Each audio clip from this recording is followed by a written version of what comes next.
Good evening, everyone. Welcome to another week in the book of Isaiah.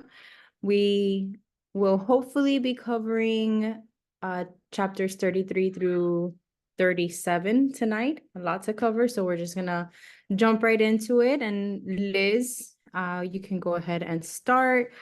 We are going to stop at verse 12 for this first portion. Okay.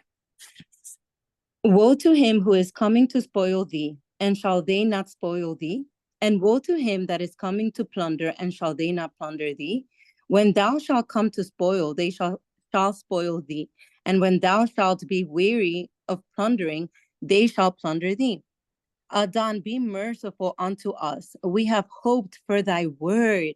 Be thou our strength every day, our salvation also in the time of distress. How beautiful.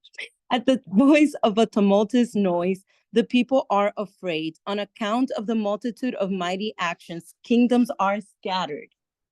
And the house of Israel shall gather the treasures of the people, their enemies, as they gather the locusts. They shall be armed with the instruments. They shall be armed with the instruments of warfare, as they that are armed with a sling. Mighty is the Adon who maketh his Shekinah to dwell in the highest heavens, who hath promised to fill Zion with them that do true justice and righteousness. And it shall come to pass, whatever good thou hast promised to them that fear thee, thou wilt bring and establish it in its time. Strength and salvation, wisdom and knowledge for them that fear the Adon. The treasure of his goodness is prepared.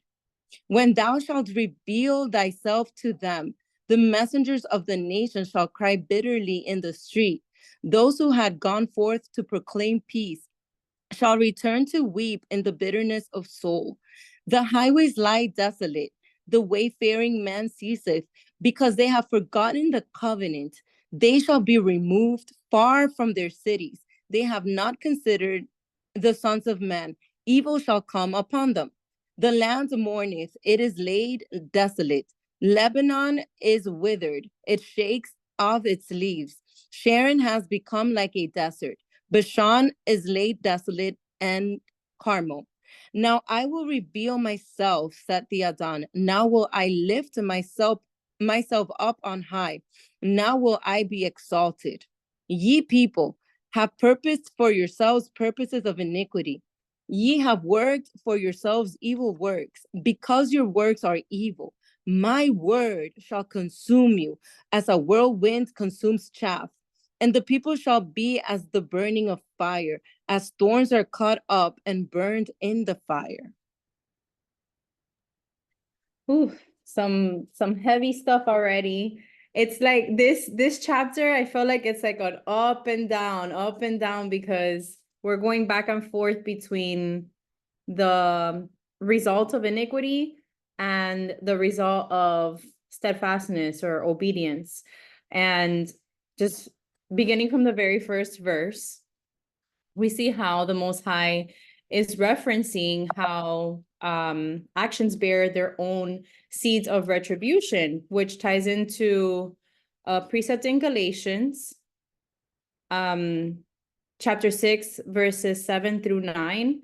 Well, it's verse 7, but pretty much ties in pretty well, which says, "Be not deceived, God is not mocked. For whatsoever a man soweth, that shall he also reap. For he that soweth to his flesh shall of the flesh reap corruption, but he that soweth to the Spirit shall of the Spirit reap life everlasting. And let us not be weary in well-doing, for in due season we shall reap if we faint not." So I would say this passage here is an all-encompassing scripture to stand on, as I was saying, with the up and down of, two sides to the coin. What will happen if you remain set apart, and what happens to those who rebel against the Most High? And verse 2 automatically also reminds us who our refuge and strength is, our Mashiach. we're gonna see a lot of Messiah in this chapter, a lot of Messiah in the upcoming chapters as well. Along with in chapters 36 and 37, the reason why I want to read them together is because we're going back again, as we've covered already, what happened to Sennacherib when he attempted to, or when he got very confident about attacking Jerusalem, and overnight his army died. And it was based on Hezekiah's prayer because of listening to what Isaiah was telling him to do. But we're going to read Hezekiah's prayer. It's just very beautiful how we see all of the comparisons with our Messiah as usual in the book of Isaiah. I love it. Verses 3, I believe, through 6. Here is where we start to see again connections with our here and now, the kind of geopolitical uprising and dominance that we're seeing in our time between the US funding the war in Israel, funding or aiding Ukraine, and putting us, the civilians here, in an economic deficit for the purposes of feeding their agenda and their interests, their political interests. So we see with verse 3, at the voice of a tumultuous noise, the people are afraid on account of the multitude of mighty actions. Kingdoms are scattered. And what does that mean? It's basically saying that the people are in submission involuntarily to their leaders, and their leaders are making poor decisions and leading them into just a terrible time. I have some connecting precepts here, so we're gonna go to those now. Judges 6 and 5 says, for they came up with their cattle and their tents, and they came as grasshoppers for multitude, for both they and their camels were without number, and they entered into the land to destroy it. So this is just making a reference with how in verse 4 it says, and the house of Israel shall gather the treasures of the people, their enemies, as they gather the locusts. They shall be armed with the instruments of warfare as they that are armed with a sling. And if I'm not mistaken, I forgot to go back and actually look which story this was in Judges 6. Yeah, I knew it. Okay, so it was Gideon. So this is the story of Gideon, and if you know the story of Gideon, you know that with 300 men, he defeated a multitude of people. So that's just, just going to show that the Most High can make something out of nothing, and obviously he's the one who has the last say. Which we go into Nahum chapter 1 verses 2 and 3 that says, Haya is jealous, and the Adon revengeth. The Adon revengeth and is furious. The Adon will take vengeance on his adversaries, and he reserveth wrath for his enemies. The Adon is slow to anger and great in power, and will not at all acquit the wicked. The Adon hath his way in the whirlwind and in the storm, and the clouds are the dust of his feet. Again, we see his mighty working power, wonder working power here. And also Psalm 94, 1 through 3.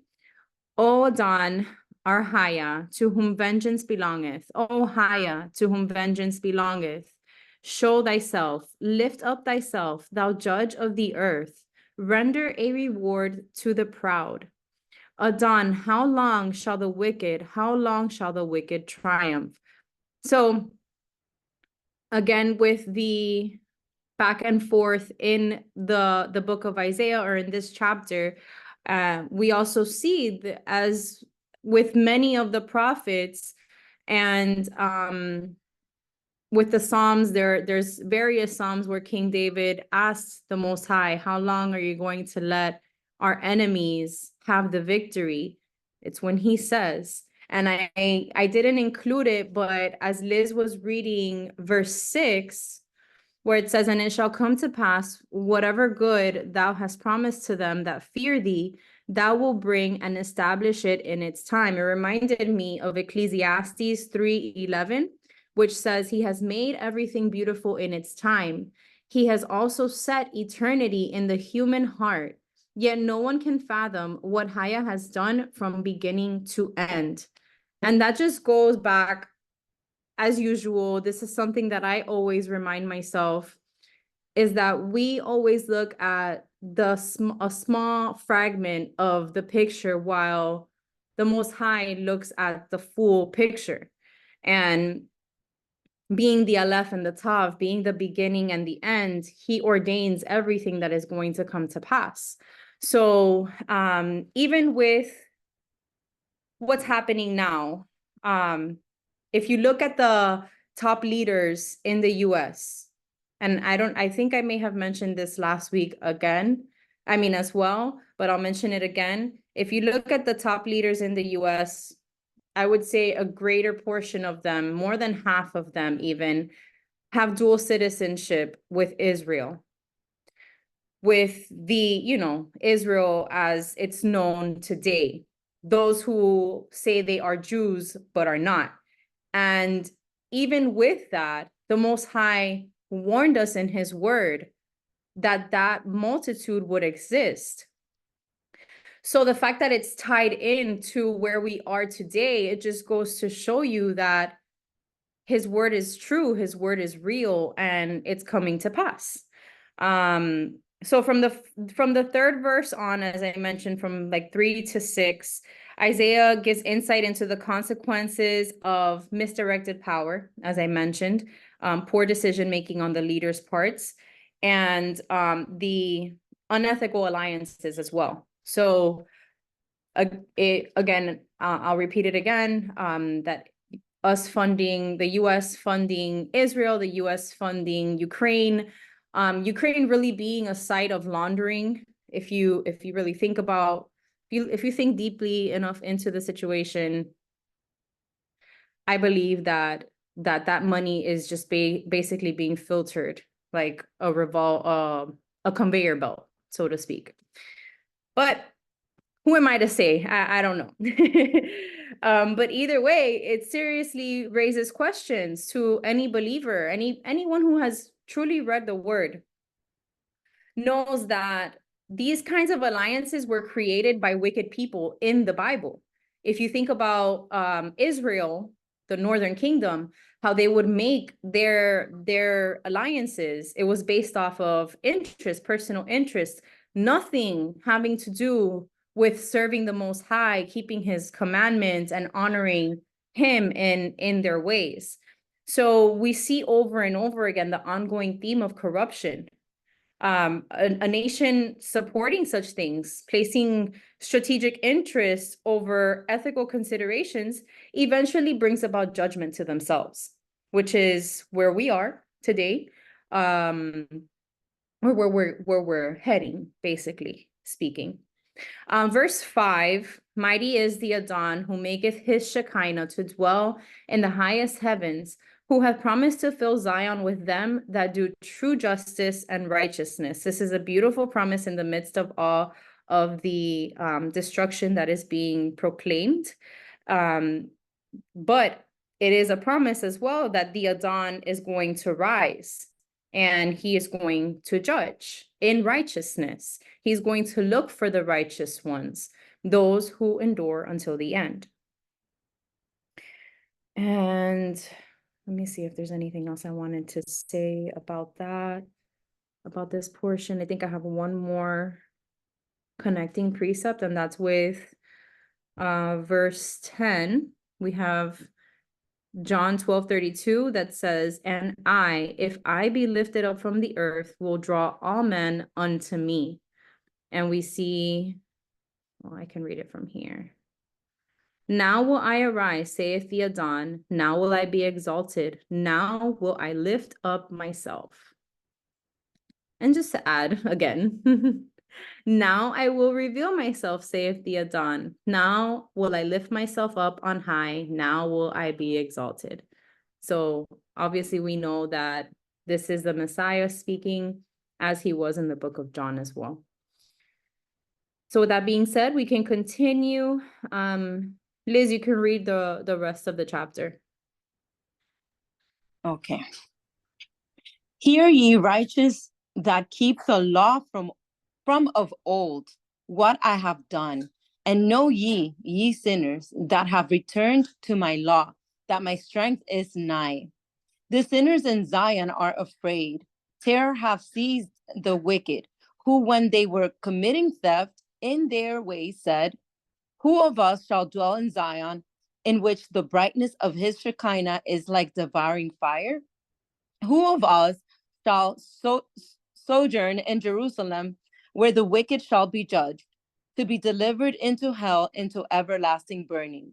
The prophet said, the just shall live in it, everyone who walketh in righteousness and speaketh honest things, removing himself to a distance from the mammon of iniquity, removing himself from oppressions, that restraineth his hands from holding a bribe, that stoppeth his ears from hearing of the shedding of innocent blood, and shutteth his eyes from looking at the workers of iniquity.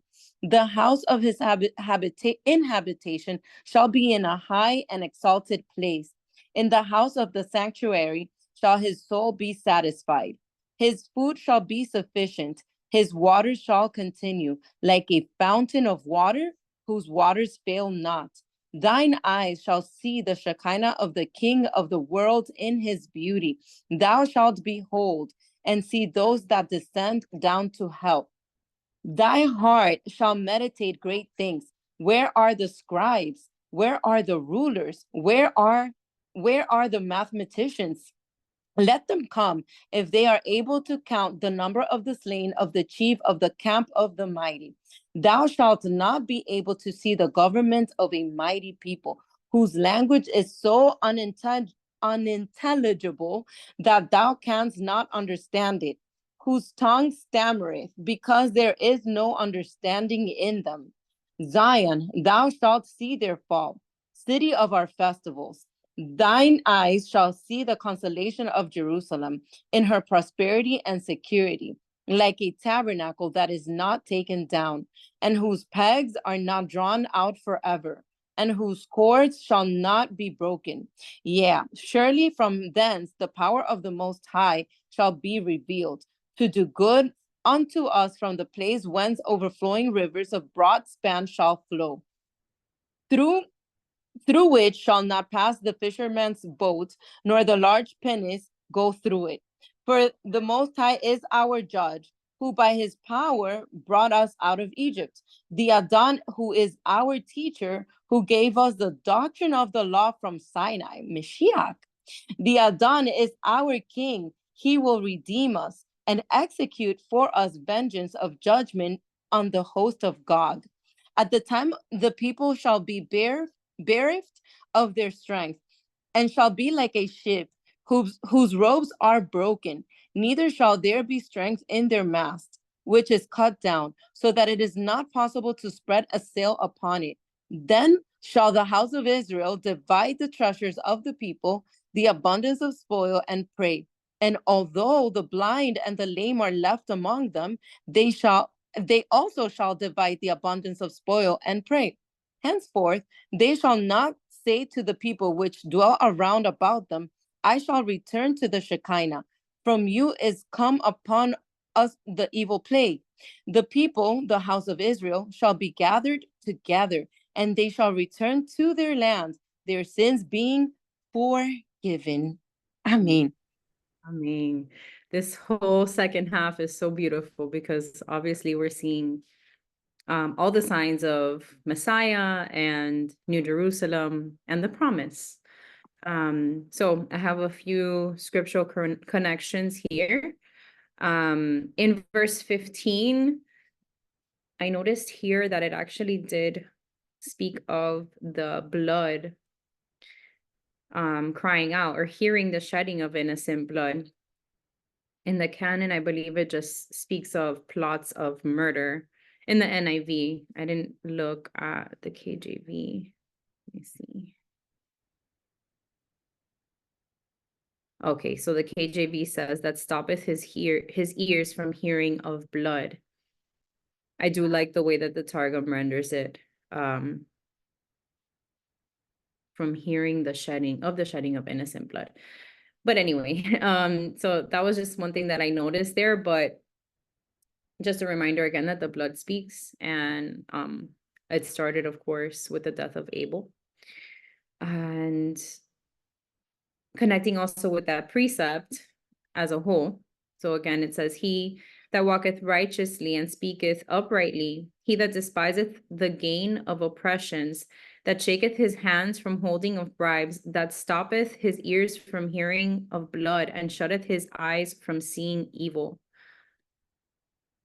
Connects with Luke 16:9, and I say unto you, make to yourselves friends of the mammon of unrighteous, that when ye fail, they may receive you into everlasting habitations. Let me see. Someone put a connecting precept here. Like that whole chapter, because like I was thinking about when like David was talking about in that psalm like about the wicked, and then he saw their end. Yeah. But like it's like the whole precept, like I took that little piece, but in context it like makes more sense. That's okay. I'll read this portion. So it's Psalm 73:18 through 20. And it says, surely you place them on slippery ground. You cast them down to ruin. How suddenly are they destroyed, completely swept away by terrors.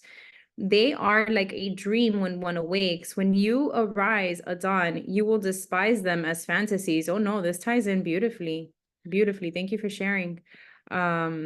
Because especially that last portion again, when he arises, that, and I know when we were doing the Torah portions, Liz mentioned that anytime that you saw the seat of judgment, that was, a confirmation that it was Messiah being spoken of there.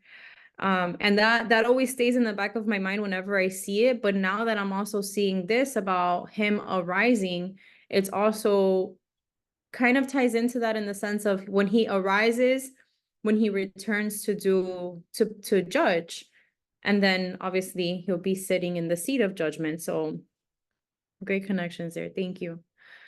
I also had with verse 16 a few connections, Proverbs, Matthew. Oh, well, actually, I wrote down Matthew 24 here as a whole, that chapter.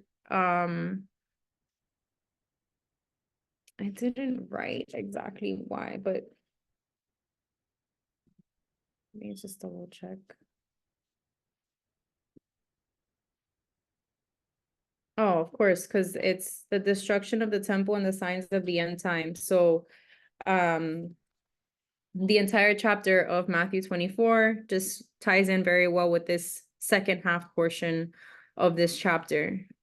Basically, like those who end up in New Jerusalem will have been those who endured until the end, having gone through the fire and coming out as pure gold.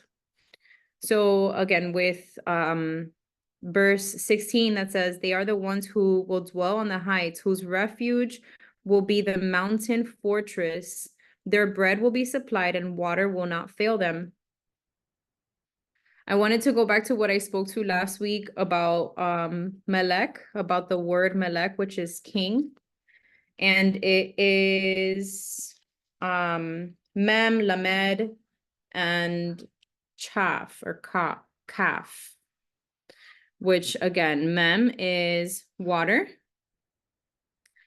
Lamed is staff, so to control. And then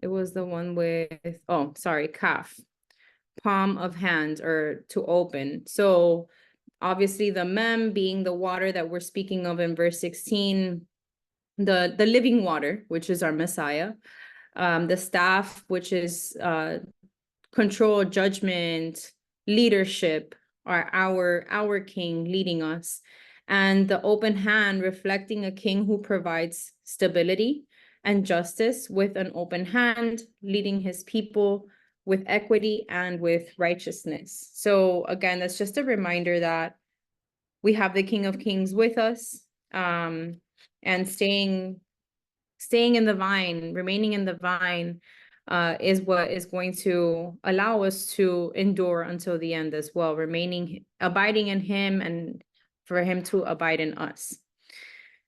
Which ties in with these precepts, Proverbs 133, but whoso hearkeneth unto me shall dwell safely and shall be quiet from fear of evil.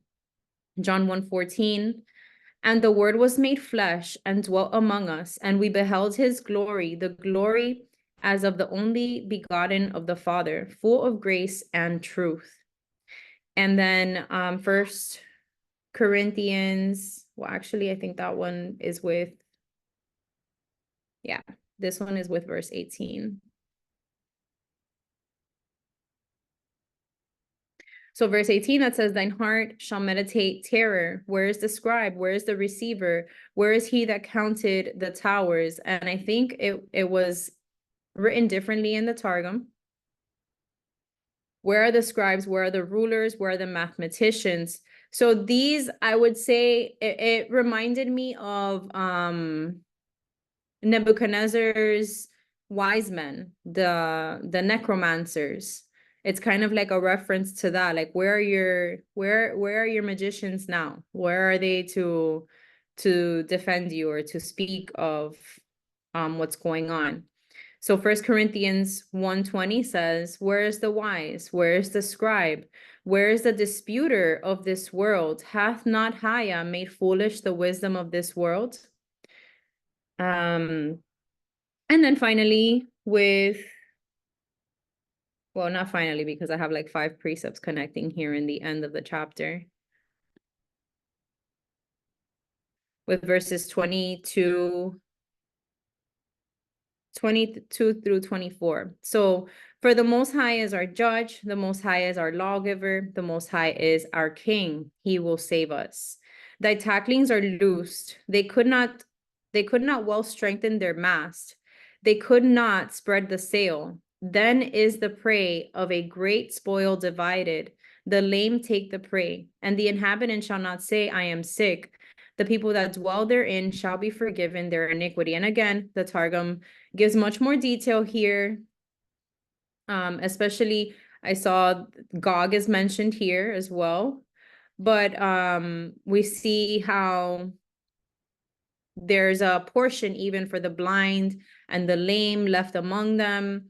Those are obviously, I would, when I read it, I thought about kind of like the comparison of the barley, the wheat, and the grapes, and those who received the crowns and the high positions and you know, like the hierarchy, I guess you could say, but that there's still going to be those who, like, everybody is still going to receive a portion of abundance, and there will be no more sickness, and there will be forgiveness of sins and all of that.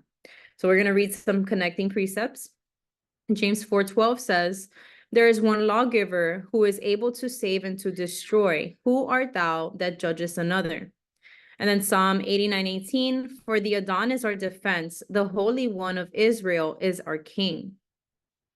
Then we have some Isaiah connections. Isaiah 44:22.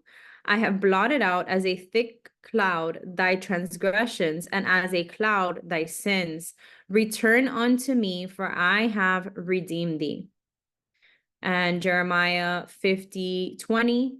In those days and in that time, saith the Adon, the iniquity of Israel shall be sought for, and there shall be none, and the sins of Judah, and they shall not be found, for I will pardon them whom I reserve.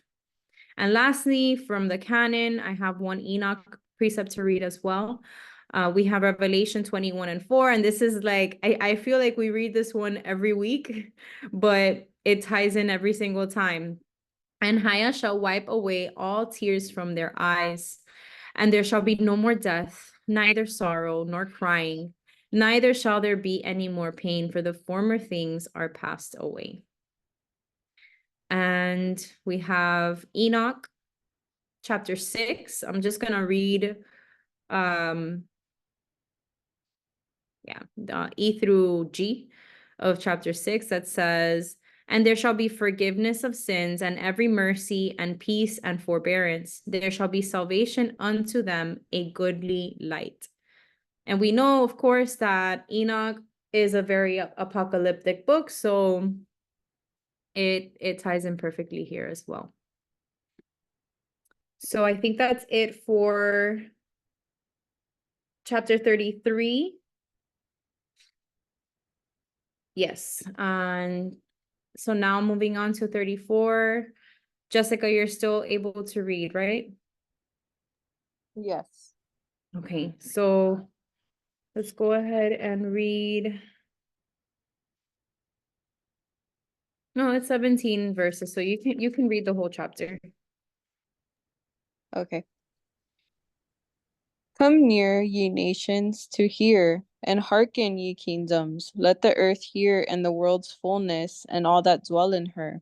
For the wrath from before the presence of the Adon is upon all the nations, and slaughter upon all their host. He hath condemned them and delivered them over to the slaughter, and their slain shall be cast out, and their stink shall ascend from their carcasses, and the mountains shall be melted with their blood. And all the pleasant host of heaven shall be dissolved, and they shall be blotted out from beneath the heavens, as it is said concerning them in this book. And all their armies shall come to an end, as the fading leaf from the vine, and as the withering fig from the fig tree. Because my sword is revealed in heaven. Behold, it shall be uncovered upon Edom, and upon the people which I have condemned to judgment. The sword before the presence of the Adon is filled with blood. It is fattened. It is fattened with the blood of kings and rulers. It is fattened with the kidneys of princes, because there is a slaughter before the Lord of Bozrah, and a great sacrifice in the land of Edom. And the mighty men shall be slain with them, and the rulers and the princes, and their land shall be drunken with their own blood, and their dust made fat with their own fat. For it is the day of vengeance before the presence of the Adon, the year of recompense, to take vengeance of judgment on account of the ignominy of Zion. And the rivers of Samaria shall be turned into pitch, and her dust into brimstone, and the land shall become burning pitch. By night and by day it shall be extinguished. Her smoke shall ascend forever. From generation to generation she shall lie waste. None shall pass through her to everlasting ages. The pelican and the porcupine shall inherit her, and the owls and the ravens shall dwell in her, and the line of devastation shall be extended over her, and the plummet of desolation. They said, we are the sons of free men, and they were not willing to accept over them a kingly government, and all her princes shall come to nothing. And in her palaces shall spring up thorns, and the nettles, and the brambles in their fortified city, and she shall become a habitation for dragons, a place for the daughter of the ostrich.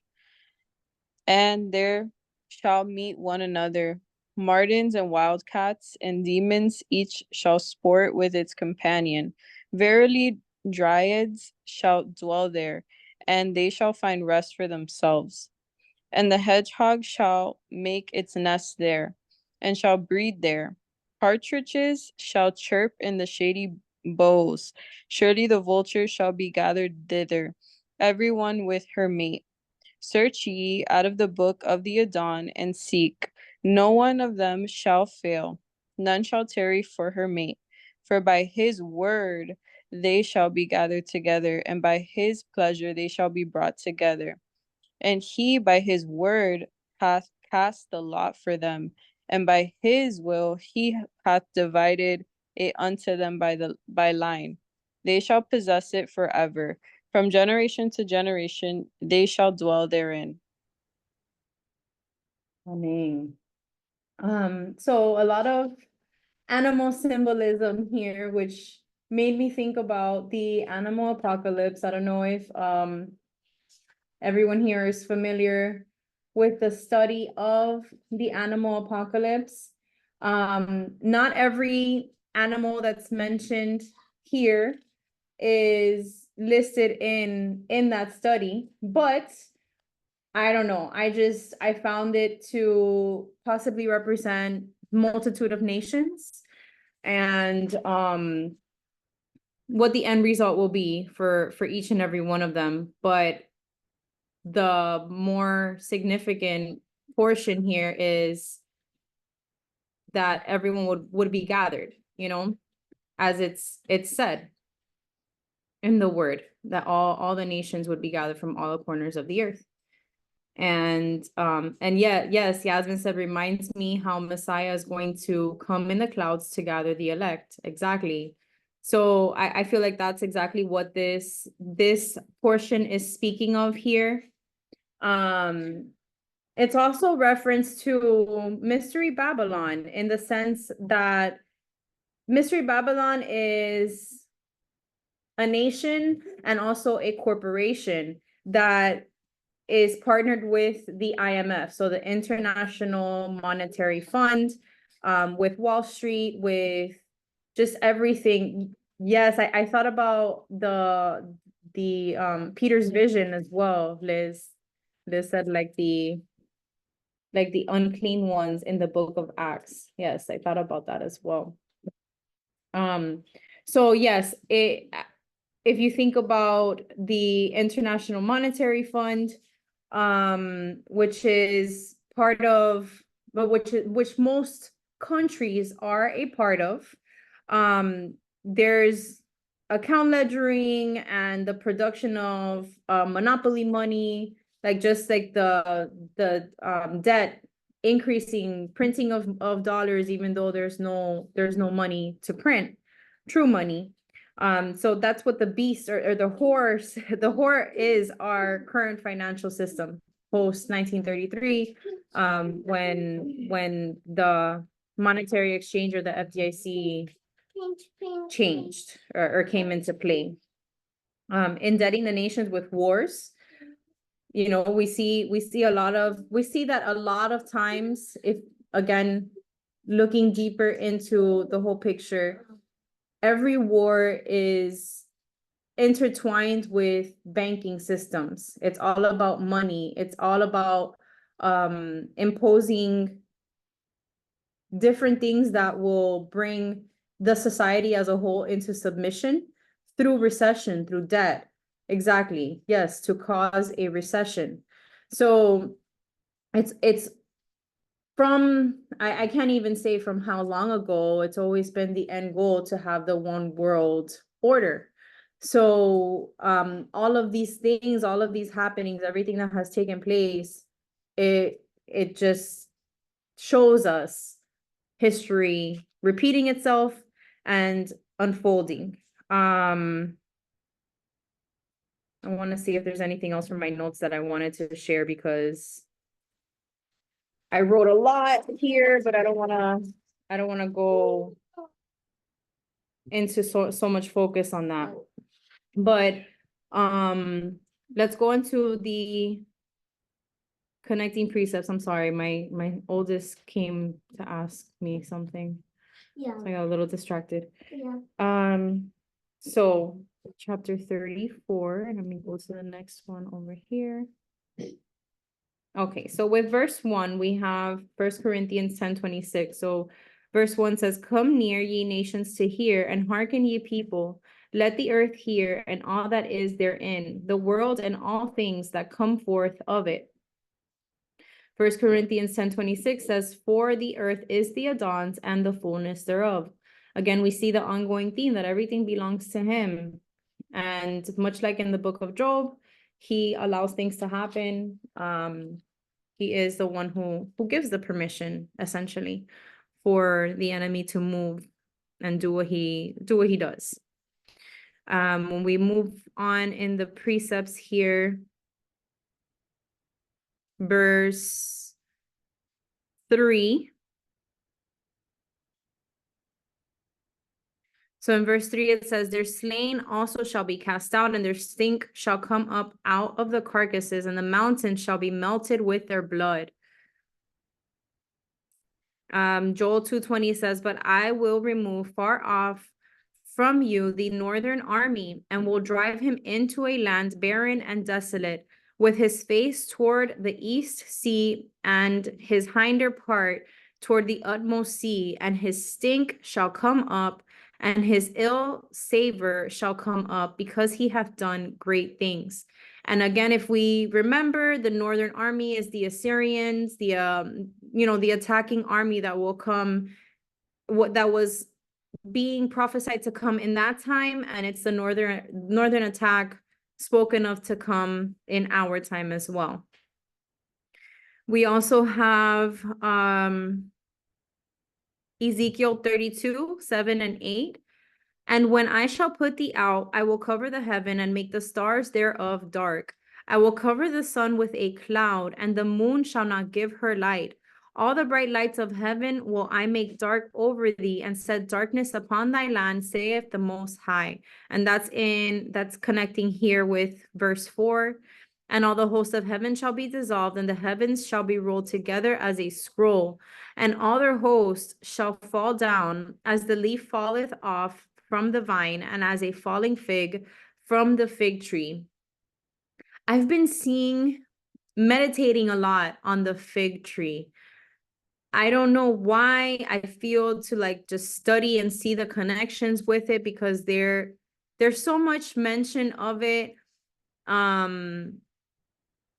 Even Messiah spoke to one and cursed it and it died. So I don't know. I just always, every time I see a fig tree reference, I'm more and more intrigued by the theme of it. So Steph, I have a Yeah. question. Do you think Yes. it represents like bad fruit? for sure. Yeah. But it also spoke, like here it says, as the leaf falleth from the vine, and as a falling fig from the fig tree. Like, it's not necessarily saying a bad fruit, but yeah, I can agree with you on that. As well, at least that particular tree that the Most High, the one that he cursed. So yeah. It said, I've always been intrigued, especially because it's fruit, what it represents. Remember when we did Adam and Eve portion, the fig? Yes. Sorry. I'm sorry. I'm glad that you sent that right after. Okay, so continuing with I'm going to read verse 4 in the Targum again, because I have another connecting precept with Revelations. And it says, and all the pleasant host of heaven shall be dissolved, and they shall be blotted out from beneath the heavens, as it is said concerning them in this book. And all their army shall come to an end, as the fading leaf from the vine, and as the withering fig from the fig tree.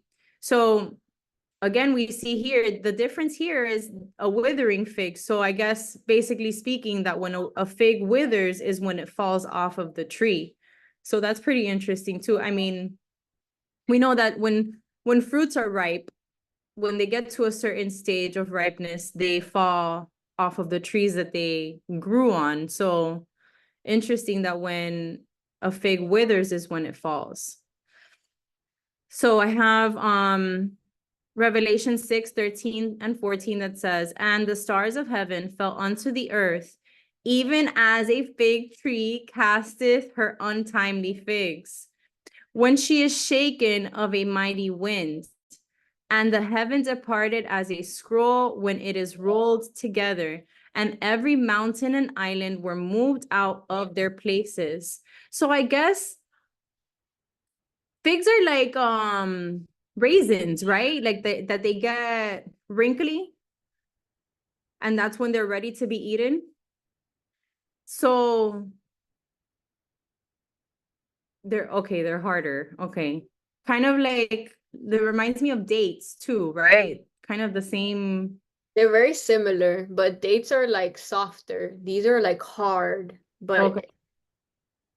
But I don't know, it's just, it is interesting that when it goes bad is when it falls. So that's basically what I'm getting here in Revelations as well. Yeah. Yeah. Okay. Cool. So we see also a reference of or representation of the two houses. We're gonna read Obadiah because Obadiah is about the Edomites. Yeah.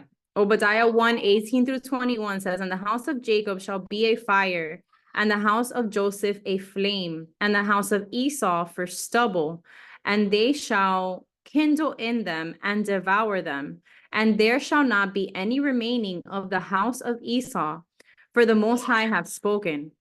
And they of the south shall possess the mount of Esau, and they of the plain the Philistines. And they shall possess the fields of Ephraim and the fields of Samaria. And Benjamin shall possess Gilead. And the captivity of this host of the children of Israel shall possess that of the Canaanites, even unto Zarephath. And the captivity of Jerusalem, which is in Sepharad, shall possess the cities of the south. And saviors shall come up on Mount Zion to judge the mount of Esau, and the kingdom shall be the Adons.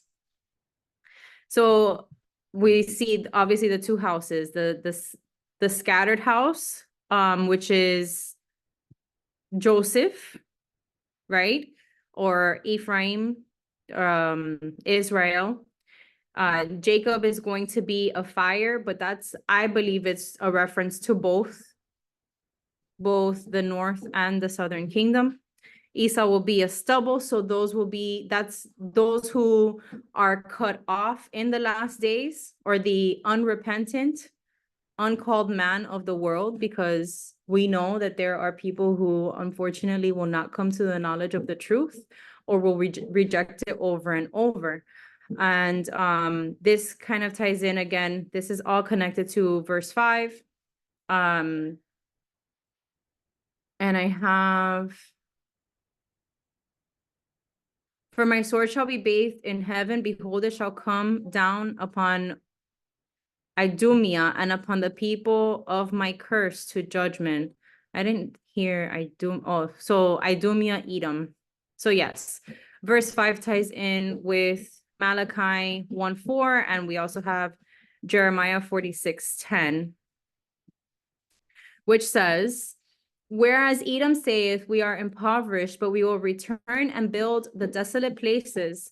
Thus saith the Adon of hosts, they shall build, but I will throw down, and they shall call them the border of wickedness, and the people against whom the Most High hath indignation forever. So their sentence is not a good one. Jeremiah 46:10 says, for this is the day of the Adon of hosts, a day of vengeance, that he may avenge him of his adversaries, and the sword shall devour, and it shall be satiate and made drunk with their blood. For the Most High of hosts hath a sacrifice in the north country by the river Euphrates. So everything connected here. We also see another reference of blood drenching or blood being poured out in verse 7, which connects with Revelations. And the mighty men shall be slain with them, and the rulers and the princes, and their land shall be drunken with their own blood, and their dust made fat with their own fat. Revelation 17:6. And I saw the woman drunken with the blood of the saints and with the blood of the martyrs of Messiah. And when I saw her, I wondered with great admiration. So the beast is going to be released and devour the whore of Babylon, meaning the fear system is going to go down because they're tired of wars. The people are going to be tired of the wars and the leveraging of the nation through the IMF. And this, I'm speaking in current times right now, again, and those who run it, which means they get to, or rather the leaders, the world leaders, get to do their great reset, which again is the induction of the central bank digital currency, under the Bank of England, and the one world order. So just, it's just for us to remain aware. I'm not intending to impose any fear or anything like that, but this is the reality of where we are in the world. And, staying aware and making the connections it just helps us to remain in him and know that we do have that blessed hope that we're waiting on. So I have a few Isaiah connections here with verse 8. Verse 8 says, "For it is the day of the Adon's vengeance and the year of recompense for the controversy of Zion." Isaiah 63:4, "For the day of vengeance is in mine heart, and the year of my redeemed is come." And this is obviously our Messiah speaking. And then we know that Messiah also, when he went into the temple on the Sabbath, this is the scroll that he read. Isaiah 61, verses 1-3. "The Spirit of the Most High is upon me, because the Adon hath anointed me to preach good tidings unto the meek. He hath sent me to bind up the brokenhearted and to proclaim liberty to the captives, and the opening of the prison to them that are bound, to proclaim the acceptable year of the Adon and the day of vengeance of our Elohim, to comfort all that mourn, to appoint unto them that mourn in Zion, to give unto them beauty for ashes, the oil of joy for mourning, the garment of praise for the spirit of heaviness, that they might be called trees of righteousness, the planting of the Adon, that he might be glorified." This is a beautiful passage. And just, again, even in the thick of the darkness, we know that we have our Savior who will have the last say and will reign. So we also have here Revelation 19:3. And this one, oh, this is weird. Sorry. It was supposed to be, was not supposed to be Revelation 20. I'm sorry. Let me fix it really quick because it was also verse 20.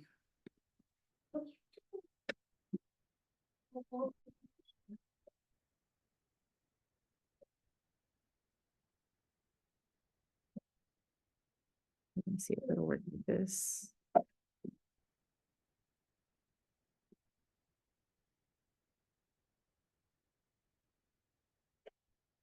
Yes, perfect. Okay. "And again they said, Alleluia, and her smoke rose up forever and ever." And then verse 20, "And the beast was taken, and with him the false prophet that wrought miracles before him, with which he deceived them that had received the mark of the beast and them that worshipped his image. These both were cast alive into the lake of fire burning with brimstone." And that's with verse 10, or 9 and 10. "And the streams thereof shall be turned into pitch, and the dust thereof into brimstone, and the land thereof shall become burning pitch. It shall not be quenched night or day. The smoke thereof shall go up forever. From generation to generation it shall lie waste. None shall pass through it forever and ever." Okay, now I also have Deuteronomy 29:23 with the same portion. "And that the whole land thereof is brimstone and salt and burning, that it is not sown, nor beareth, nor any grass groweth therein, like the overthrow of Sodom and Gomorrah, Admah and Zeboim, which the Most High overthrew in his anger and in his wrath." So that's exactly what that land is going to look like. Once again. Okay, and now I did want to also add, because obviously we're not going to read all of the chapters, but 2 Kings chapters 18 through, I believe it's 23, are the chapters that tie in with these portions tonight as well. But I'm going to read a few, excerpts from the chapters to help bring things together. So we have with verse 11 that speaks about the owls, or what we go into the animals here. The pelican and the porcupine shall inherit her, and the owls and the ravens shall dwell in her, and the line of devastation shall be extended over her, and the plummet of desolation. So here we see in 2 Kings 21:3, for he built up again the high places which Hezekiah his father had destroyed, and he reared up altars for Baal and made a grove, as did Ahab king of Israel, and worshipped all the hosts of heaven and served them. So now I'm also seeing with this connection here that those animals could also be those graven images. Still, I wouldn't take away from the animal apocalypse, meaning different nations and things like that. But this also could be like the wooden, those wooden images that the people would carve to worship. We have as Can I say well. something? Yeah, sure. Sorry, is that I'm driving right now. No, it's okay. I wanted to say that, yeah, I agree with you with the animal apocalypse. If you think about it, the wooden images were also whenever they would put animals into these images were the gods that they were worshiping, which were the gods of the nations. Right. The angels that were over the nations. Yes. Which is why I believe it also says, and worship in 2 Kings, it says, and worshipped all the hosts of heaven and served them. So yeah, they're worshiping mighty ones, not the main one. Let's see what else. So we also had Lamentations 2:8 that says that the Adon hath purposed to destroy the wall of the daughter of Zion. He has stretched out a line. He hath not withdrawn his hand from destroying. Therefore, he made the rampart and the wall to lament. They languished together. And this obviously is just a reference about how that wall, the wall of protection, would come down. So whoever is meant to be judged will be judged. And lastly, I just have two more precepts here. Joshua 1:8 and Matthew 5:18, which tie in with the last portions of this chapter, verses 16 and 17. That says, seek ye out the book of the Most High and read. No one of these shall fail, none shall want her mate, for my mouth it hath commanded, and his spirit it hath gathered them. And he hath cast the lot for them, and his hand hath divided it unto them by line. He shall possess it forever, from generation to generation shall they dwell therein. And we have Joshua 1:8. Again, this is just the perfect reminder that the book of the law is what we need to keep written on our hearts at all times in order to stay connected to our Elohim. So we have, this book of the law shall not depart out of thy mouth, but thou shalt meditate therein day and night, that thou mayest observe to do according to all that is written therein. For then thou shalt make thy way prosperous, and then thou shalt have good success. And Matthew 5:18, for verily I say unto you, till heaven and earth pass, one jot or one tittle shall in no wise pass from the law till all be fulfilled. A great way to end that chapter. So we can move on to 35. I'm glad we're moving through these pretty smoothly. Silby, you're still able to read, right? Yeah, I could read. Okay, so if you can read, oh, it's just 10 verses, so you can read through the whole thing. Okay. Thank you. They that dwell in the wilderness in a thirsty land shall rejoice, and those that inhabit the desert shall rejoice and shall shine as the lilies. They shall greatly rejoice and be glad, yea, with joy and gladness. The glory of Lebanon shall be given into them, and the splendor of Carmel and of Sharon. The house of Israel, to whom these things are promised, they shall see the glory of the Most High, the beauty of our Elohim. The prophet said, strengthen ye the weak hand, and confirm ye the feeble knees. Say ye to the fearful of heart that they may keep the law. Be ye strong, and fear ye not. Behold, our Elohim shall be revealed to take vengeance of judgment. The Adon of retribution, the Adon shall be revealed, and he shall save you. Then the eyes of Israel shall be open, which were blind to the law, and their ears, which were as of the deaf, shall hear and receive the words of the prophets. Then when they shall see the captives of Israel gathered to go up to their own land as the swift harts, and not tarry, they shall sing with their tongues, which has been tied, because then the waters shall gush forth the wilderness, and rivers in the plain. Then the marriage shall become pools of water, and the thirsty place springs of water. In the place where the dragons dwell, reeds and rushes shall come up. And a trodden way shall be there, and a straight one, and it shall be called the way of the holiness. The unclean shall not pass over it, and the wayfaring men shall not cease. The ignorant shall not err.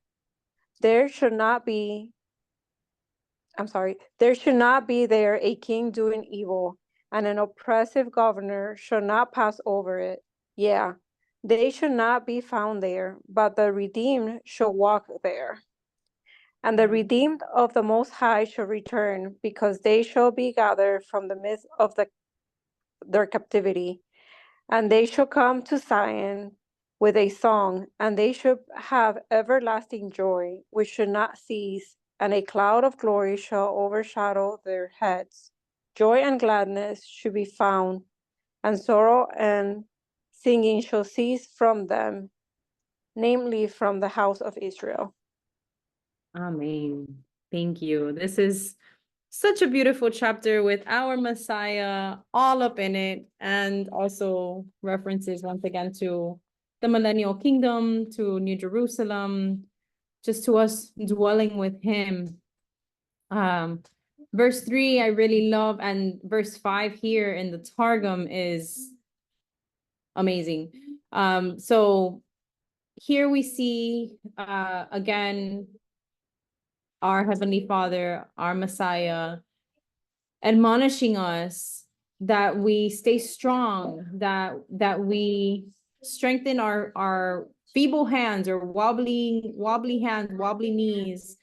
And Hebrews 12 does too. So we're gonna go there in a minute. This is just a call to stand strong, and not just to stand strong, but to strengthen others. But I also wanted to reread verse 5, because the canon doesn't include the law. So we see here it says, then the eyes of Israel shall be opened, which were blind to the law, and their ears, which were as of the deaf, shall hear and receive the words of the prophets. So what are we called to do on Shabbat? To read about the Torah and the prophets, to know the word basically like the back of our hand, study to show ourselves approved.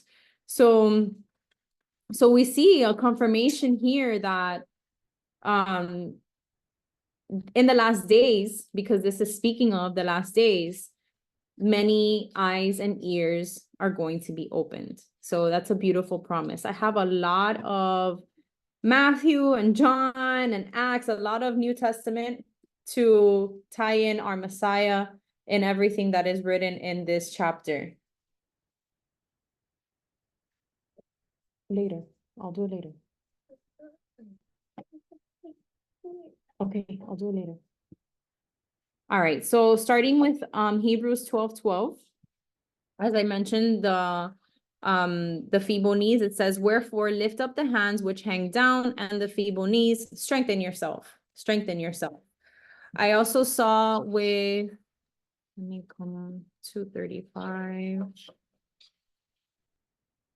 I think it was verse 4. Yes. So we see in the Targum, it says, say ye to the fearful of heart that they may keep the law. Be strong and fear not. Who also was told, be strong and courageous over and over again? Does anybody remember? Well, many were told, but you see it a lot in the book of Joshua as well. Yes, Joshua. Thank you. So as Joshua was the second generation, right? After the captivity, and was the generation to enter into the promised land. So shall it be in the last days. We just have to be strong and courageous and keep his laws no matter what. And Matthew 15:30.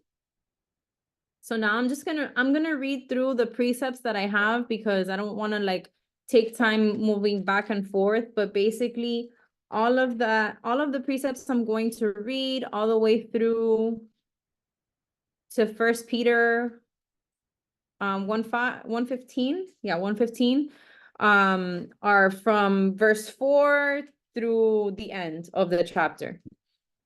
So Matthew 15:30. And great multitudes came unto him, having with them those that were lame, blind, dumb, maimed, and many others, and cast them down at Messiah's feet, and he healed them. Matthew 11:5. The blind receive their sight, and the lame walk. The lepers are cleansed, and the deaf hear.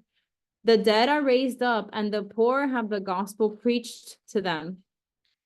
Matthew 9:27, and whence Messiah departed thence, 2 blind men followed him, crying and saying, Thou son of David, have mercy on us.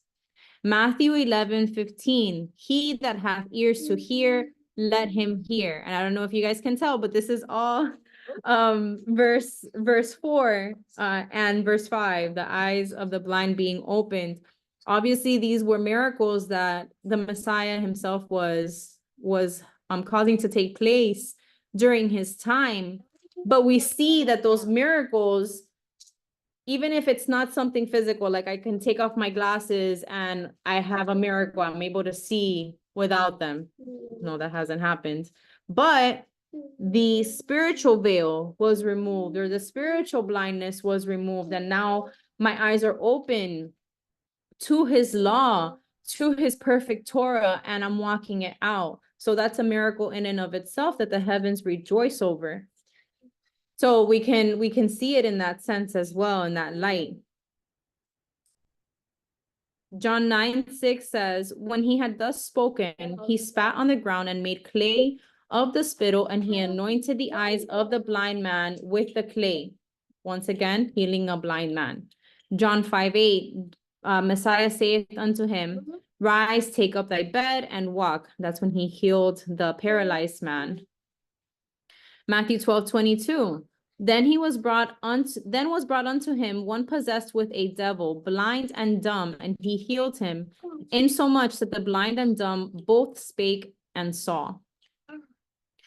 Acts 8:7. For unclean spirits, crying with loud voice, came out of many that were possessed with them, and many taken with palsies and that were lame were healed. And these were obviously the apostles that began doing it once they received the Ruach. They were working the same miracles.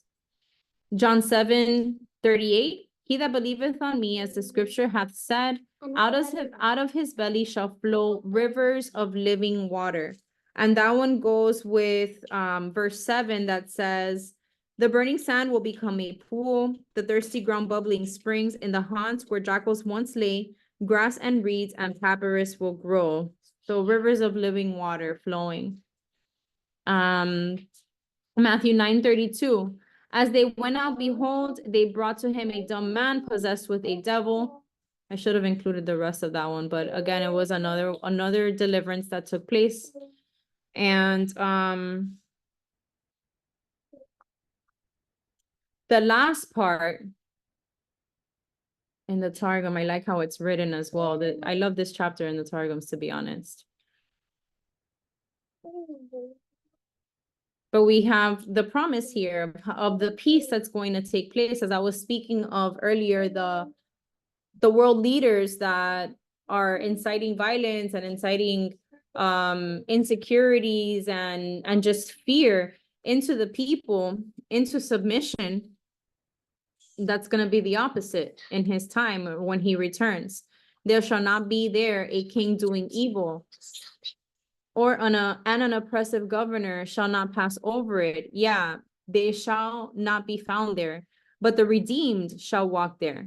So we know that there's not going to be any evil in their midst at all, which is why we know, as Matthew 7:14 says, because straight is the gate and narrow is the way which leadeth unto life, and few there be that find it.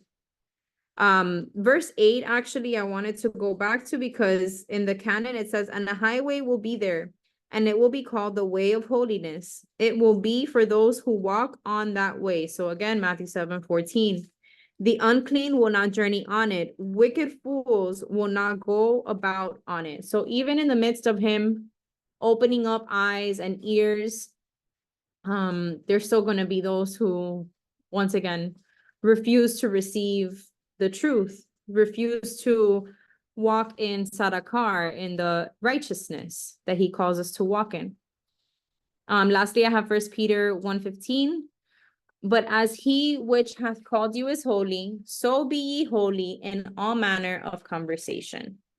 So that's an admonition to us all, just to walk as he walked, to walk as Messiah walked.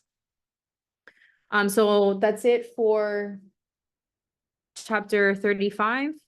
Who can read chapter 36?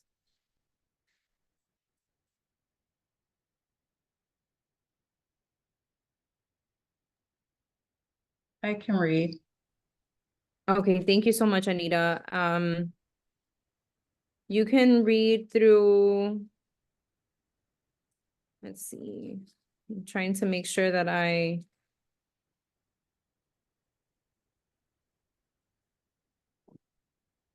actually go ahead and read the whole chapter, because this is a full-on speech, so I don't want to interrupt it.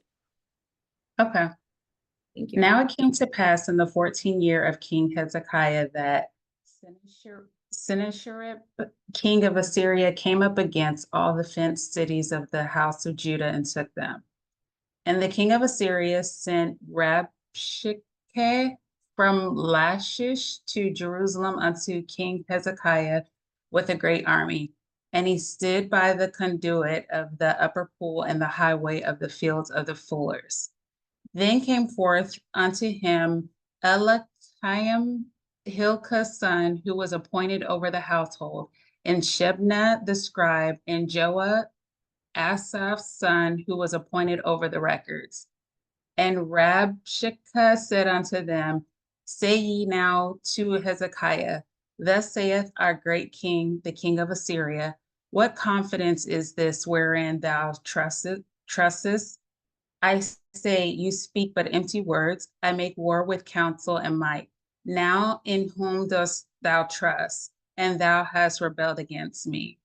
Behold, thou trustest in the support of his broken reed, in Pharaoh, the king of Egypt, on which if a man lean, it will enter his hand and wound him. So is Pharaoh, the king of Egypt, to all that trust in him. But if ye say to me, we trust in the word of the Adon our Elohim, is not he who high places and whose altars Hezekiah hath taken away, and said to the men of Judah and to the inhabitants of Jerusalem, ye shall worship before this altar? And now pledge thyself with my master, the king of Assyria, and I will give thee 2,000 horses, if thou be able on thy part to appoint riders upon them. And how dost thou expect to turn back to the face of one of the least princes, servants of my master, yet thou trustest in Egypt for chariots and horsemen. Am I now come up without the word of the Adon against this land to destroy it? The Most High said unto me, Go up against this land and destroy it. Then said Elakayim and Shebna and Joah unto Rebshakeh, Speak, I pray thee, unto thy service in the Assyrian language, for we understand it, and speak not to us in the Jews' language before the people that are on the wall. But Rabshakeh said, Hath my master sent me to thy master and to thee to speak these words? Hath he not sent me to the men that sit upon the wall, that they may eat their own dung, and drink their own piss in the siege with you? Then Rabshakeh stood forth and cried with a loud voice in the Jews' language and said, Hear ye the words of our great king, the king of Assyria. Thus saith the king, Let not Hezekiah cause you to err, for he shall not be able to deliver you. Neither let Hezekiah make you trust in the word of the Most High, saying, The Adon will surely deliver us. This city shall not be delivered unto the hand of the king of Assyria. Hearken not to Hezekiah, for thus saith the king of Assyria, Make peace with me, and come out to me, and eat ye every one of the fruit of his fig tree, and drink ye every one of the waters of his cistern, until I come and take you away to a good land like your own land, a land of corn and wine, a land of fields and vineyards. Beware lest Hezekiah cause you to err, saying, The Most High shall deliver us. Hath any of the gods of the nations delivered this land from the hands of the king of Assyria? Where are the gods of Hamath and Arphad? Where are the gods of Seraphim? What have they delivered Samaria out of my hand? Who are they among all the gods of these lands that have delivered their land from my hand, that the Adon shall deliver Jerusalem from my hand? But they held their peace and answered him not a word, for the king's commandment was, saying, Answer him not. Then came Eliakim, the son of Hilkiah, who was appointed over the household, and Shebna the scribe, and Joah the son of Asaph, who was appointed over the records, to Hezekiah, now having their clothes rent, and told him the words of Rabshakeh. Thank you. Thank you. Those were hard words. I know. I know. Thank you for your efforts. So despite the difficulty in the pronunciation of the words, we see here this Rabshakeh. He's the field commander or the chief cupbearer of the king of Assyria. And he basically came to taunt the Israelites, to taunt Hezekiah, the king of Judah, and basically saying that the Most High sent a cherub to take over the people, to take over the land. So obviously you see here that he has no idea who this Elohim is that the people of Judah, or the Israelites for that matter, serve. So he uses basically an attack with his words to try to like lay a siege on the minds of the people. Firstly, by speaking to them in a language, I believe it was in Aramaic that he spoke to them. Let me just double check.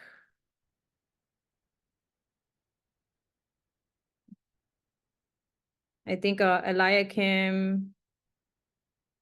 Oh no, so he spoke to them in the Syrian language. No, he spoke to them in their own tongue, because he was trying to let everyone, the multitude, the whole nation, hear what he was saying. So these scribes, Eliakim, Shebna, and Joah, are trying to kind of tell him, why don't you speak to us directly? Speak to us in the Syrian language. We understand your language. But he's like, no, like he came to stir things up. And that's what, you know, that's what his goal was. And so again, he starts to speak about also the other lands. If you notice, let's see, I believe it was towards the end. Yes. Beware lest Hezekiah cause you to err, saying, the Most High shall deliver us. Hath any of the gods of the nations delivered his land from the hand of the king of Assyria? So again, he's making comparison of our Allahim of Allahims to all of these mighty ones, these idols that have been worshipped by other nations who have fallen because they were worshiping you know, objects rather than the actual King of Kings. So again, this person, his name Rabshakeh, has no idea who he is speaking about when he's, you know, trying to correlate this chaos and crisis and confusion by saying, even, I think he says it in verse 10, the Most High said unto me, like he's claiming to have heard directly from the Most High. What does that remind you of? I'm sorry to bring it up, but when you think about prophecy, the prophetic in churchianity, they say he said directly to me that you were gonna give me $10,000. Thus saith, yes, thus saith the Most High. So his scheme ultimately is to destroy the Jews from within, to set up a civil war. He wanted to cause an uprising so that the people would question Hezekiah's faith, and stir up the people against their own leader. The setting of this whole controversy, if you look, let's see where it says it in the canon, where they met was in the launderer's pool or the launderer's field. And if you remember, I'm trying to find where exactly it said it. Oh, I'm in 35 here.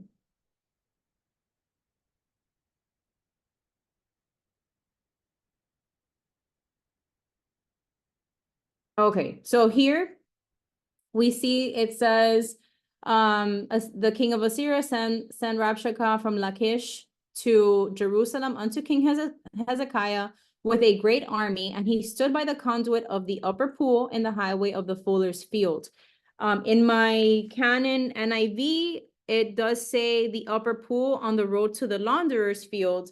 So again, if you recall, I believe in the earlier chapters, we discussed the launderer's field, and it has some ties with certain aspects operating today.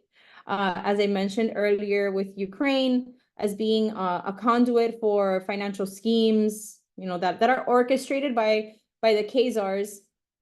And again, I don't know if you guys remember me mentioning it last week either. The Khazars are descendants of the Tardans, Turkic Mongols, the Assyrians, and are basically the synagogue of Hasatan today as we know it. So money laundering and the synagogue of Hasatan is something that are going hand in hand when you think about that particular area.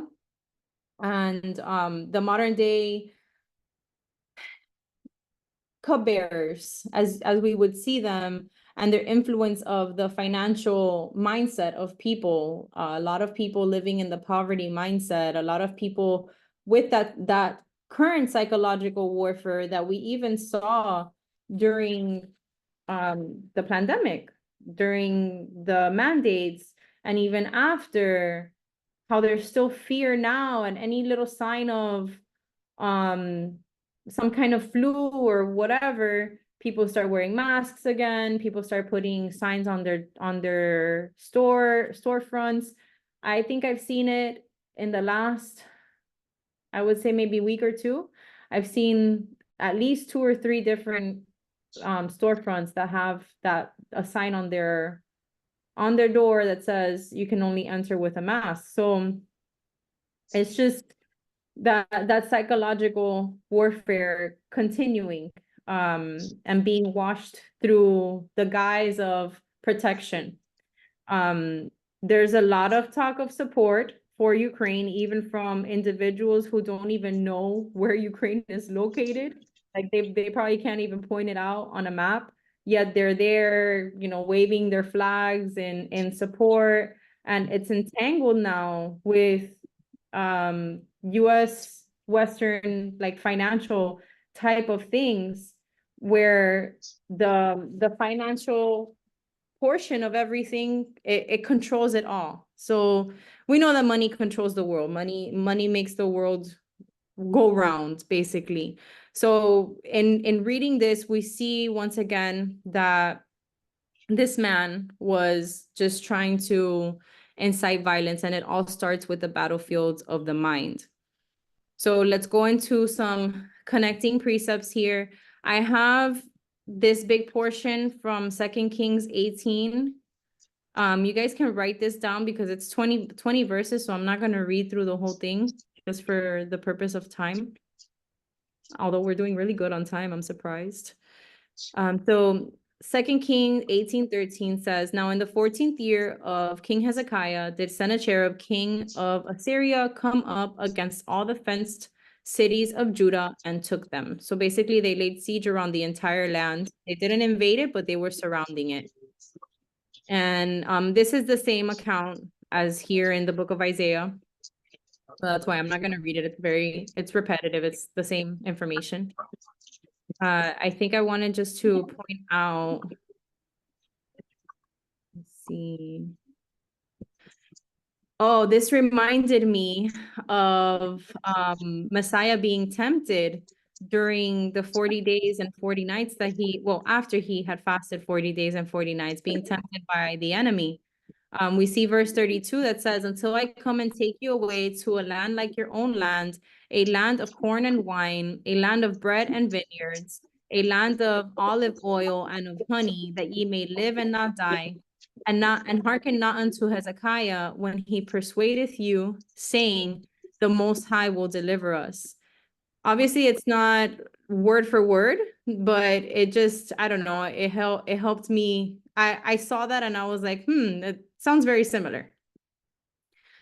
Obviously, also our Heavenly Father, or the Most High, also made that promise to Moses when he promised to send him to a land flowing with milk and honey.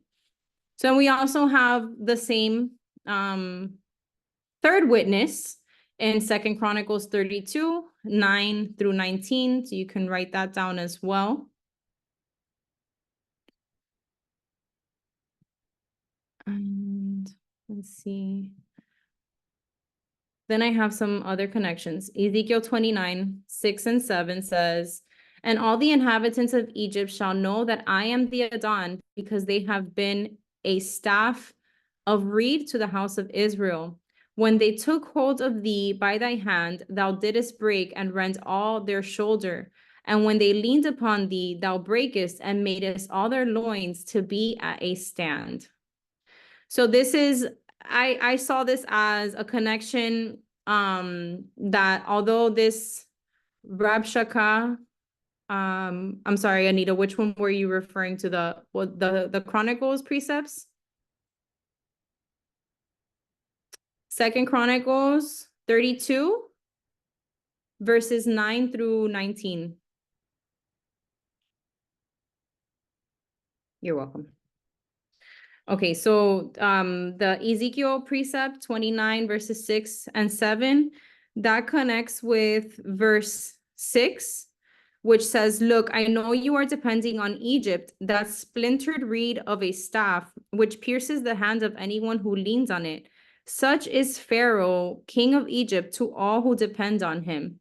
So basically speaking that this is actually that the people in Egypt would know that he is the Adon. That he wouldn't need, basically that the house of Israel would not need the help of Egypt because the Most High would show himself, his power. So again, the Rabshakeh was just taunting them. Isaiah 25:6 says, and they shall be afraid and ashamed of Ethiopia, their expectation, and of Egypt, their glory. And the inhabitant of this isle shall say in that day, behold, such is our expectation, whether we flee for help to be delivered from the king of Assyria, and how shall we escape? So you see here that the people were already doubting. So him coming in and speaking against Hezekiah obviously was a good plot to put together, because it could potentially cause that uprising that was being referenced or being aimed at. So we also see Isaiah 30:1 and Isaiah 31:3. Woe to the rebellious children, saith the Adon, that take counsel, but not of me, and that cover with a covering, but not of my spirit, that they may add sin to sin. So this again is Judah turning to Egypt for help. Now the Egyptians are men and not haya, and their horses flesh and not spirit. When the Adon shall stretch out his hand, both he that helpeth shall fall, and he that is holpen shall fall down, and they all shall fail together. And lastly, connecting to that portion and verse 6 and 7, 2 Kings 18:4-5. He removed the high places and break the images and cut down the groves and break in pieces the brazen serpent that Moses had made. For unto those days the children of Israel did burn incense to it, and he called it Nehushtan. He trusted in the Adon of Israel, so that after him was none like him among all the kings of Judah, nor any that were before him. And this is in reference to King Hezekiah and his righteousness. And let's see. So with verses 13 through 15. And this was after the scribes had asked him to not speak in the Hebrew language, to speak in the Syrian. He gets even louder. He says, thus saith the king, let not Hezekiah cause you to err, for he shall not be able to deliver you. Neither let Hezekiah make you trust in the word of the Most High. Don't let him trust you. Don't let Hezekiah make you trust in the Messiah, saying, the Adon will surely deliver us. This city shall not be delivered into the hands of the king of Assyria. So obviously we know that Hezekiah had his faith in what the Most High was going to do. So we have Revelation 13:5-6. And there was given unto him a mouth speaking great things and blasphemies, and power was given unto him to continue 42 months. And he opened his mouth in blasphemy against the Most High, to blaspheme his name and his tabernacle and them that dwell in heaven. And Matthew 27:41-43. Likewise also the chief priests mocking him with the scribes and elders said, he saved others, himself he cannot save. If he be the king of Israel, let him now come down from the cross, and we will believe him. He trusted in Hiah, let him deliver him now, if he will have him. For he said, I am the Son of the Most High. So these two, of course, are references to blasphemy against the Most High, because we see that this man is blaspheming the name of the Most High like you just don't know. Like he's doing the most right now. Not only attacking Hezekiah's faith, but saying, you know, your God, you're the Most High who you serve, he is not going to do anything about Assyria. Assyria is coming to do what they got to do, to do what we have to do, or what we've been told to do. Okay, so we have more connections to the blasphemy. Habakkuk 2:19-20 says, woe unto him that saith to the wood, awake, to the dumb stone, arise, it shall teach. Behold, it is laid over with gold and silver, and there is no breath at all in the midst of it. But the Adon is in his holy temple. Let all the earth keep silence before him. So we see this tying in with verse 18 that we've already spoken of about the gods of the nations, obviously showing, you know, the wooden images, the stone images that are covered in gold and silver, yet they're meaningless. Last, I think I have two more precepts here. Isaiah 10:9-11 says, is not Calno as Carchemish? Is not Hamath as Arpad? Is not Samaria as Damascus? As my hand hath found the kingdoms of the idols, and whose graven images did excel them of Jerusalem and of Samaria, shall I not, as I have done unto Samaria and her idols, so do to Jerusalem and her idols? And again, this is referencing those lands that fell, that had their idols and obviously could not be saved by them. But it's also like a charge to Samaria, to Israel, and to Jerusalem, to Judah, about what would happen for them having the same graven images in their midst. And then this last precept ties in with verse 21, which was Hezekiah's instruction to the people, because he told them, answer him not. So Proverbs 26:4 says, answer not a fool according to his folly, lest thou also be like unto him. So at least we can say that the Judahites, they did keep their peace, and they did stay quiet, and obeyed the instruction of the king to, you know, to not add fuel to the fire. So with that being said, does anybody have any comments, questions? So quiet today. We have one more chapter, and I am so surprised. Oh, it's okay, Liz. So we have chapter 37. Okay, perfect. So we're gonna read first until verse 13. Okay. Chapter 37. All right. And it came to pass, by the way, I apologize ahead of time if I butcher up any names. And it came to pass when King Hezekiah heard it, he rent his clothes and covered himself with sackcloth, and went into the house of the sanctuary of the Most High. And he sent Eliakim, who was appointed over the household, and Shebna the scribe, and the elders of the priests, thus covered with sackcloth, unto Isaiah the prophet, the son of Amos. And they said unto him, thus saith Hezekiah, this day is a day of distress, of reproach, and of contumely. For distress hath laid hold on us, as a woman that sitteth upon the stool of a woman in labor, and hath no strength to bring forth. Perhaps the words of Rabshakeh may be heard by the Most High thy Elohim, whom the king of Assyria, his master, hath sent to reproach the people of the living Elohim, and he may take vengeance for the words which were heard before thy Elohim. Wherefore thou shalt supplicate in prayer for the remnant that is left. So the servants of King Hezekiah came to Isaiah. And Isaiah said unto them, thus shall ye say unto your master, thus says the Most High, be not afraid on account of the words that thou hast heard, wherewith the servants of the king of Assyria have blasphemed before me.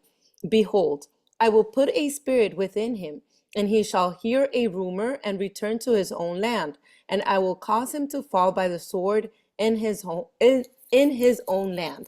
So Rabshakeh returned and found the king of Assyria waging war against Libnah, for he had heard that he had departed from Lachish. And Sennacherib heard say concerning Tirhakah, king of Ethiopia, he hath gone forth to wage war against thee. And when he heard it, he sent messengers to Hezekiah, saying, Thus shall ye speak to Hezekiah, king of the tribe of the house of Judah, saying, Let not thy Elohim, in whom thou trustest, cause thee to err, saying, Jerusalem shall not be delivered into the hand of the king of Assyria. Behold, thou hast heard what the kings of Assyria have done to all lands by destroying them utterly. And dost thou imagine that thou wilt be delivered? Have the gods of the nations delivered those whom my fathers have destroyed, as Gozan and Haran and Rezeph and the inhabitants of Eden, which were in Telassar? Where is the king of Hamath, and the king of Arphad, and the king of the city of Sepharvaim? Hath he not removed them and carried them captive? And Hezekiah received the letters from the hands of the messengers, and read. Oh, sorry, you said unto 13, right? Yeah, I was gonna stop. Sorry. It's okay. So, this is why I wanted to read 37 tonight as well, because as you can see, 36 ends with the scribe and I guess who was appointed over the household. I guess that would be like the cupbearer, maybe. Anyway, the spokespeople of Hezekiah who spoke to Rabshakeh come to Hezekiah with their clothes rent, their garments torn, in mourning because of everything that Rabshakeh has said. And even Hezekiah, righteous Hezekiah, who has done all of these things in reestablishing the law in the land, keeping the second Passover as he had already done, all of these beautiful things that took place, he begins even to wonder, is the Most High going to listen to Rabshakeh and turn us over to the Assyrians? It reminds me of even us that, we're doing our best to endure. We're doing everything that we can to walk in the ways of the Most High. And yes, the futility of our mind, the battlefield that is the mind that causes you in an instant to question everything, when he is saying, be strong and courageous. And we have the promises that if you keep my commandments, you will live. Over and over again, we see it throughout the scriptures, and we see the instructions on what to do, that this is the whole duty of man, is to fear him and to keep his commandments. So if we're doing that, we have to also be able to discern when there are those fiery darts that are being thrown at our shield of faith, and hold that faith up, hold that shield up. As I said in I think maybe 2 weeks ago, we must shamar emunah, guard our faith over and over again. It's very important for us to look at what the Judahites went through and be able to see ourselves in the scriptures, because we are under this same type of attack on a daily basis right now. It might look different than what it looked like back then, but that's exactly what we are going through in this day and age. Psychological warfare is where everything begins. So with that being said, sorry, I just, like, reading that part, I was like, man, like, it's crazy, because prior we see how there was I think it was in 2 Kings. Let me go back up there really quick.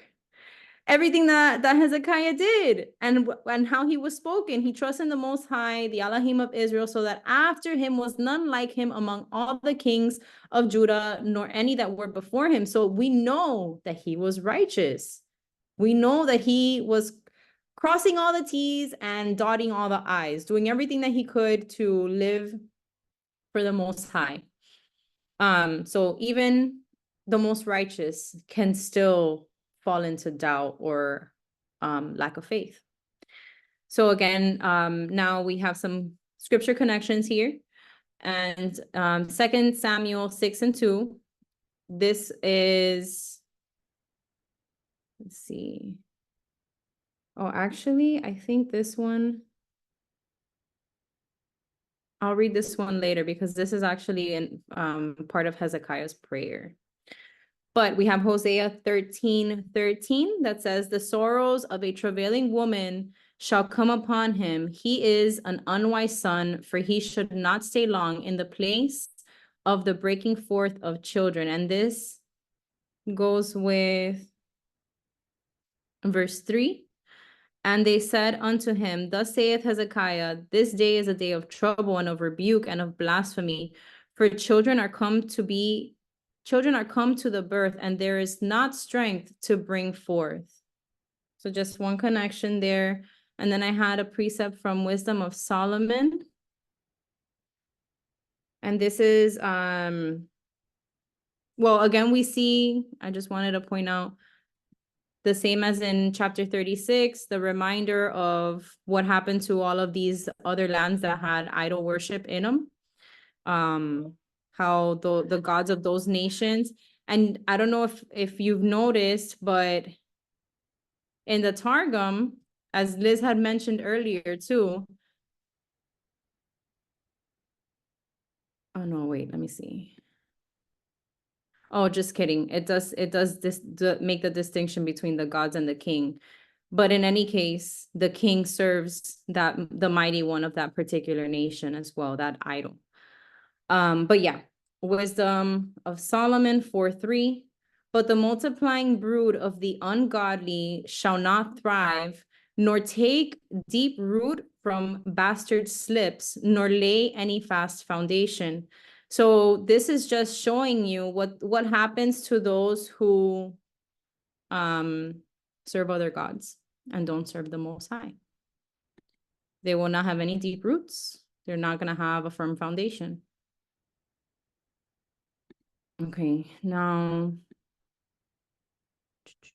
what else did I want to share here? I think that's it. Oh no, I had Matthew 26. Matthew 26:53. Thinkest thou that I cannot now pray to my Father, and he shall presently give me more than 12 legions of angels? So we see here the distinction of our Messiah, the Most High, proclaiming that he had the power to pray to the Father for the Father to answer, and that the gods did not have that same kind of power, basically. Again, tying this into verses 11 through 13 of that portion. So now we can continue and finish the chapter, verses 14. Yeah, 14 and on. So it's pretty long, 14 through 38. All right. Or And actually, I'm sorry. Read 14 through 20 first. okay. And Hezekiah received the letters from the hands of the messengers and read one of them. And Hezekiah went to the house of the sanctuary of the Most High and spread it before the Most High. And Hezekiah prayed before the Most High, saying, Adon, Elohim of hosts, the Elohim of Israel, whose Shekinah dwelleth above the cherubim. Thou art the Adon, and there is none besides thee in all the kingdoms of the earth. Thou hast made the heavens and the earth. It is manifest to thee, Adon, judge therefore. And it hath been heard by thee, Adon, avenge therefore. Take vengeance on account of all the words of Sennacherib, who hath sent to reproach the people of the living Elohim.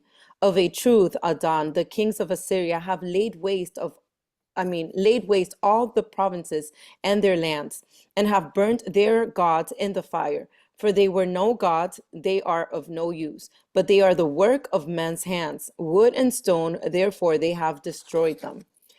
And now, Adon, our Elohim, save us from his hand, that all the kingdoms of the earth may know that thou art the Adon.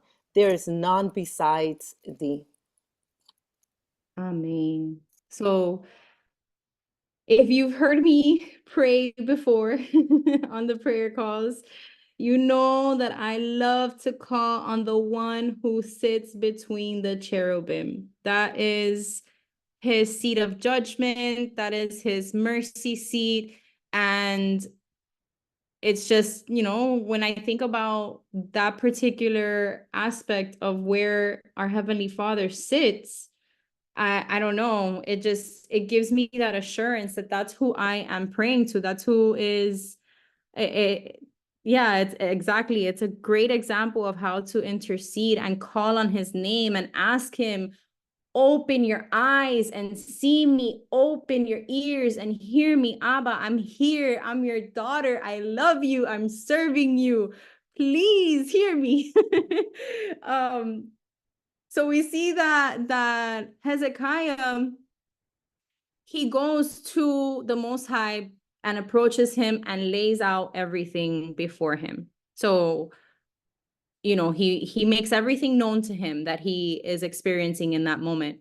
And he prays. He does what any obedient son or any son in covenant, any child in covenant should do. That's what we should do in the good and in the bad, but especially when we're going through a specific trial, is intercede and ask the Father to intervene according to his good and perfect will. And in this case, I believe Hezekiah knew that the Assyrian camp, the Assyrian land, were not people who served him. So why would it be justifiable for the people, after having done all of the cleansing that they've been doing, for them to have a sentence of being taken captive by them? So we have another Enoch precept here. Let me go, I think it's chapter 14, verses 17 through 21.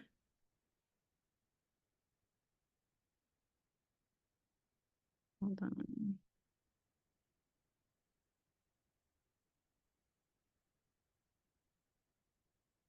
And this is speaking on verse 1.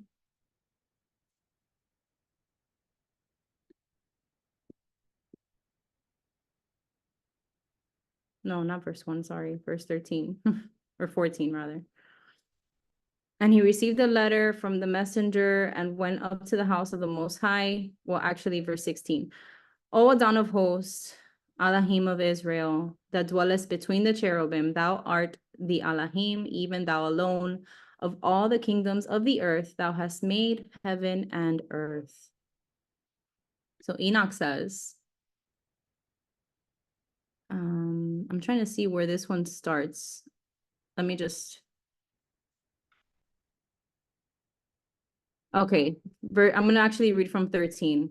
And I entered into that house, and it was hot as fire and cold as ice. There were no delights of life therein. Fear covered me, and trembling got hold upon me.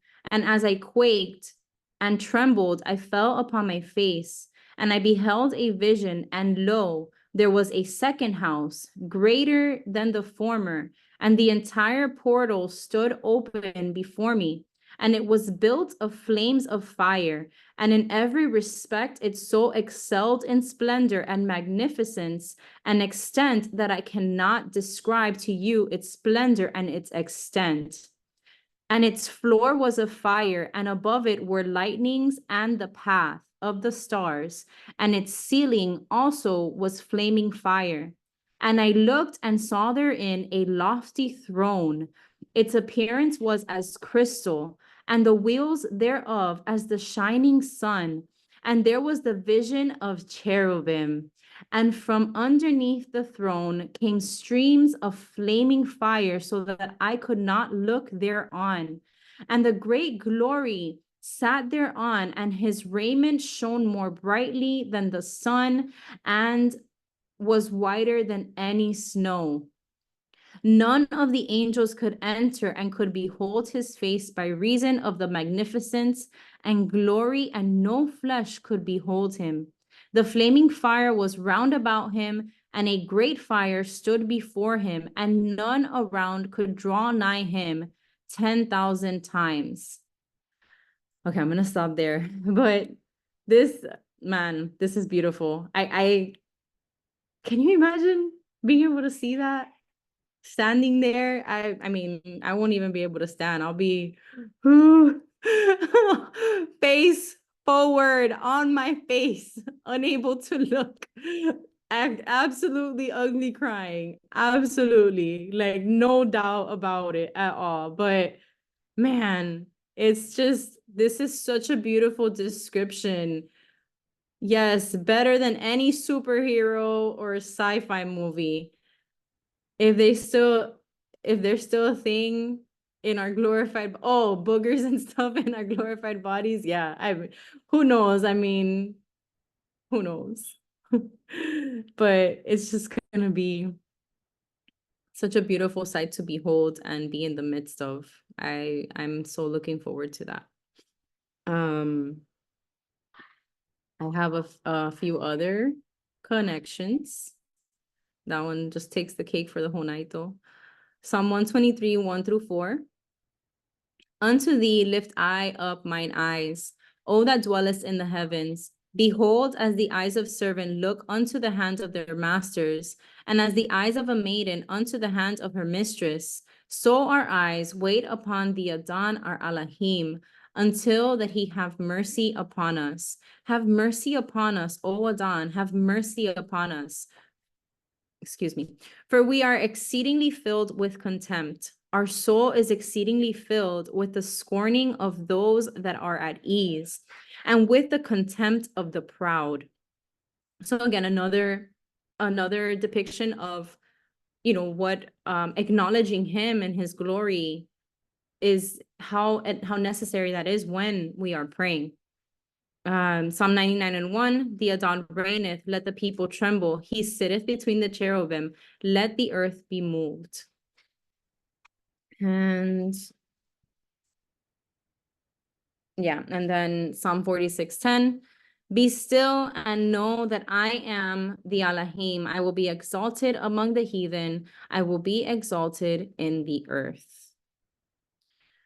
So with that being said, we can continue and finish the chapter. So 21-38. Okay. Then Isaiah the son of Amos sent to Hezekiah, saying, Thus says the Adon, the Elohim of Israel, whereas thou hast prayed before me concerning Sennacherib, the king of Assyria. This is the word which the Adon has spoken concerning him. The kingdom of the congregation of Zion despises thee, abhors thee. The people which are in Jerusalem shake their head behind thee. Whom hast thou reproached, and against whom hast thou exalted thyself? And before whom hast thou lifted up thy voice? Yeah, thou hast lifted up thine eyes on high, because thou hast spoken words which are not right before the Holy One of Israel. Ouch. By thy servants hast thou reproached the people of the Adon, and hast said, By the multitude of my chariots am I come up against their fortified cities. And moreover, I will seize the house of their sanctuary, and I will slay the most beautiful of their mighty ones, and the choicest of their rulers, and I will subdue the city of their strength, and I will destroy the multitude of their army. I have digged cisterns, and I have drunk water, and I have dried up all the waters of the deep rivers with the soul of the people that were with me. Hast thou not heard long ago what I have done to Pharaoh, king of Egypt? Yeah, also the prophets of Israel have prophesied concerning thee. But thou hast not repented.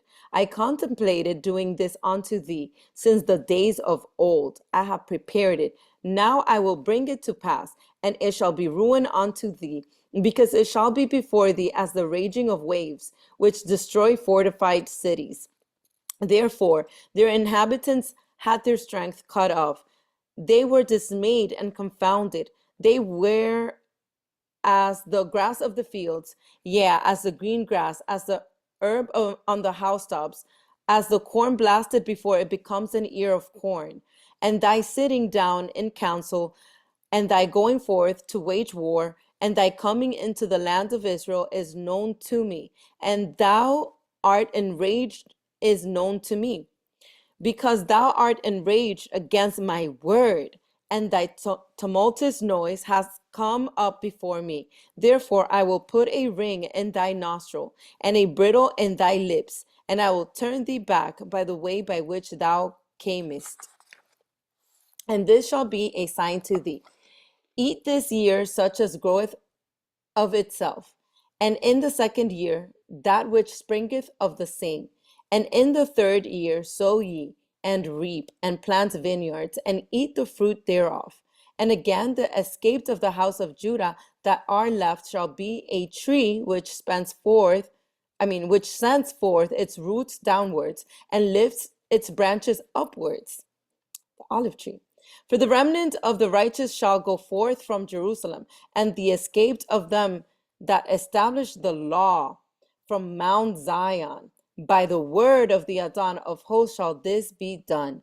Therefore, thus says the Adon concerning the king of Assyria: he shall not come into this city, nor shoot an arrow there, nor come before it with shields, nor shall he cast up a mound against it. By the way that he came, by the same he shall return, and he shall not come into this city, says the Most High. For I will defend this city to save it, for the sake of my word, and for the sake of David my servant. Then the angel of the Adon went forth and slew in the camp of the Assyrians 185,000. And when they arose early in the morning, behold, they were all of them dead corpses. Then Sennacherib, king of Assyria, departed and went away and returned and dwelt at Nineveh. Interesting. And it came to pass, as he was worshiping in the temple of Nisroch, his god, that Adramelech and Sharezer, his son, slew him with the sword, and they escaped into the land of Cardu. And Esarhaddon, his son, reigned in his stead.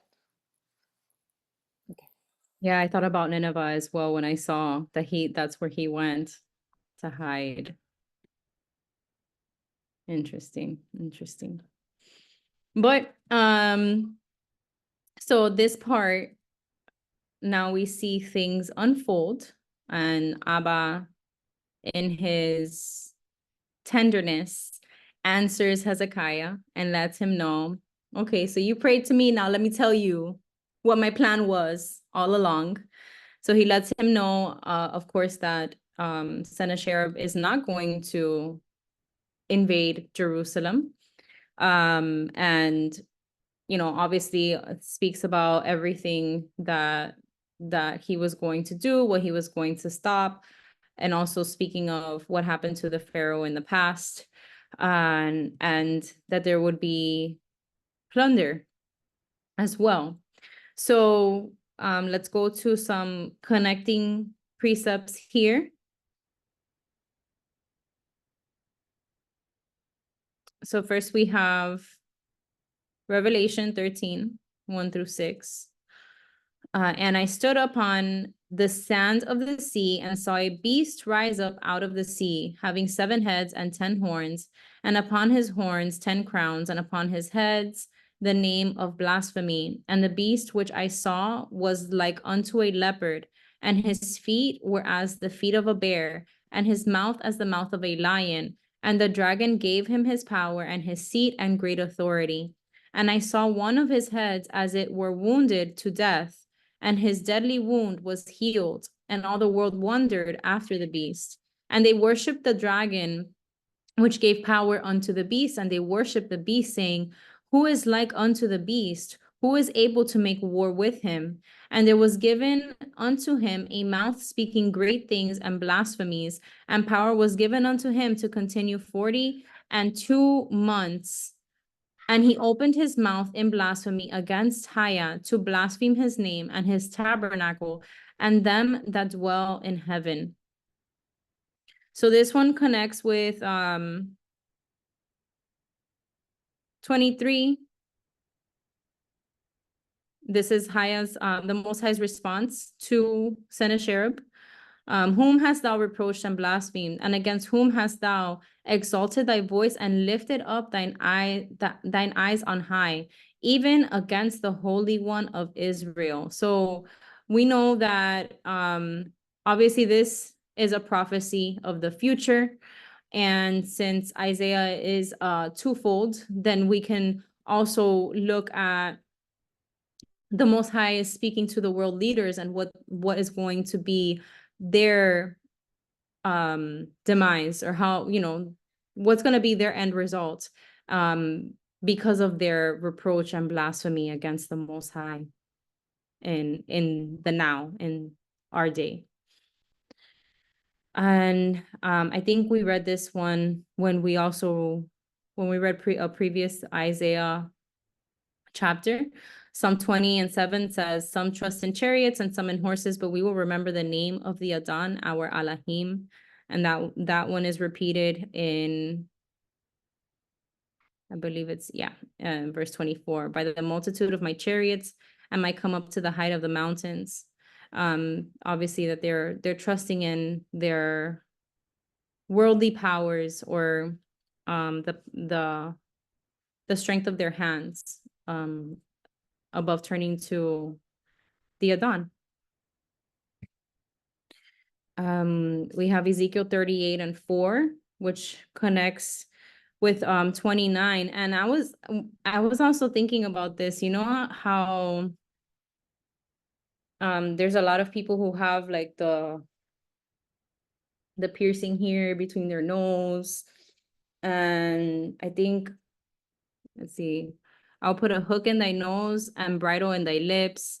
So like I don't know, I thought about piercings with this precept, and how yes, bondage, slavery, that I feel like people who feel like they need to have so many piercings on their face, like it's a sign of bondage to this world, of wanting to alter their appearance. Although we know piercings themselves are not necessarily against Torah, it is still like a body type of modification, especially when you do it so into so many different areas. It's too much.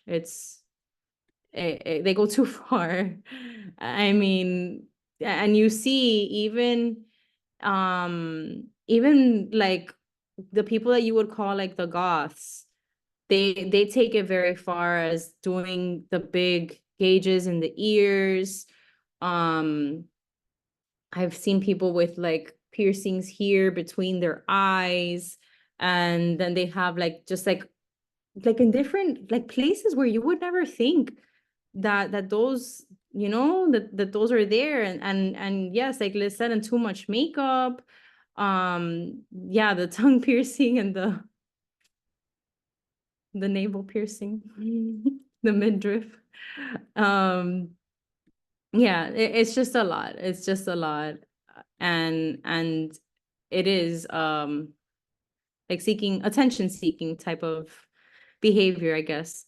So I thought about this precept and tying it in. There was a connection here in Ezekiel 38:4.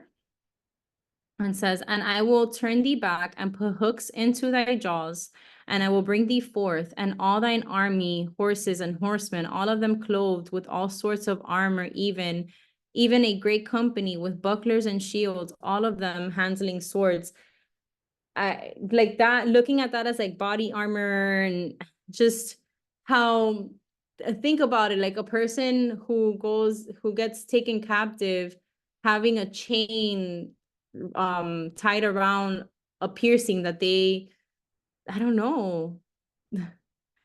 Yeah, I don't know what's going on tonight, but yeah, I feel like there's definitely a connection there with piercings. Okay, now moving down to verses 31 and 32, I have a few connections here. I think even 33. Okay, and the remnant that is escaped of the house of Judah shall again take root downward and bear fruit upward. And we have a connection again with Isaiah 27:6. He shall cause them to come that come of Jacob to take root. Israel shall blossom and bud and fill the face of the world with fruit. Another beautiful promise there. 2 Kings 19:30 and 31. And the remnant that is escaped of the house of Judah shall yet again take root downward and bear fruit upward. For out of Jerusalem shall go forth a remnant, and they that escape out of Mount Zion, and the zeal of the Adon of hosts shall do this. And Zechariah 1:4. Be ye not as your fathers, unto whom the former prophets have cried, saying, Thus saith the Adon of hosts, turn ye now from your evil ways and from your evil doings. But they did not hear, nor hearken unto me, saith the Adon. And again, this is speaking of the remnant, speaking of the people who still have a chance to turn away from their wicked ways and turn towards the law. This reminds me of Jeremiah 6:16 about returning or seeking the ancient paths. And then we have Joel 2:18 and Isaiah 59:7. So Joel says, then will the Adon be jealous for his land and pity his people. And then Isaiah 59:7, their feet run to evil and they make haste to shed innocent blood. Their thoughts are thoughts of iniquity, wasting and destruction are in their paths. And that one is in reference to the king of Assyria. Therefore, thus saith the Adon concerning the king of Assyria, he shall not come into the city, nor shoot an arrow there, nor come before with its shields, nor cast a bank against this. That was his proclamation against the king of Assyria because of who he was, because of what he did, which is written here in Isaiah 59. And then moving down, after the Assyrian camp is destroyed. And if you guys remember, we've read this portion also in 2 Kings. I have 35 in the multiverse, but we'll read this one here. And it came to pass that night that the angel of the Adon went out and smote in the camp of the Assyrians 185,000, which is 185, and 185,000. And when they arose early in the morning, behold, they were all dead corpses. So Sennacherib, king of Assyria, departed and went and returned and dwelt at Nineveh. And it came to pass as he was worshiping in the house of Nisroch his god, that Dramelech and Sharezer, his son, smote him with the sword, and they escaped into the land of Armenia. And Esarhaddon, his son, reigned in his stead. So again, just a second witness to what took place, but we also have one in Baruch. So we're going to read that one in 2nd Baruch. I'm going to go ahead and read. Let me see. I kind of want to read the whole chapter. Okay. And the 8th bright waters you have seen, that is the righteousness and the integrity of Hezekiah, king of Judah, and the grace which came upon him. For at that time, Sennacherib was moved to destroy, and his wrath roused him, and also the multitude of the nations which were with him in order to destroy. See, Sennacherib had gathered multiple nations. It wasn't just Assyria. Well, there were many nations that were in Assyria that Assyria had already taken captive.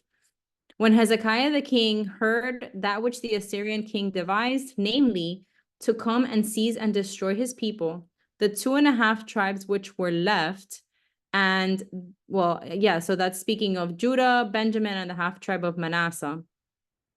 And that he also wanted to destroy Zion.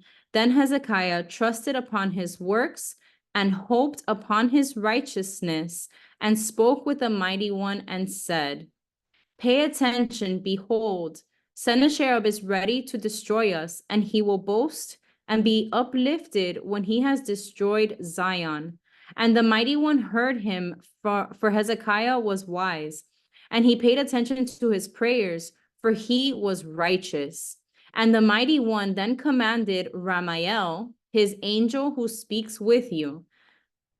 And I went away and destroyed their multitude, of which the number of the chiefs alone was 185,000, and each of them had an equal number. And at that time I burned their bodies within, but I preserved their clothes and their arms on the outside, so that still more of the marvelous words of the mighty one might be seen, and so that his name might be mentioned throughout the entire earth.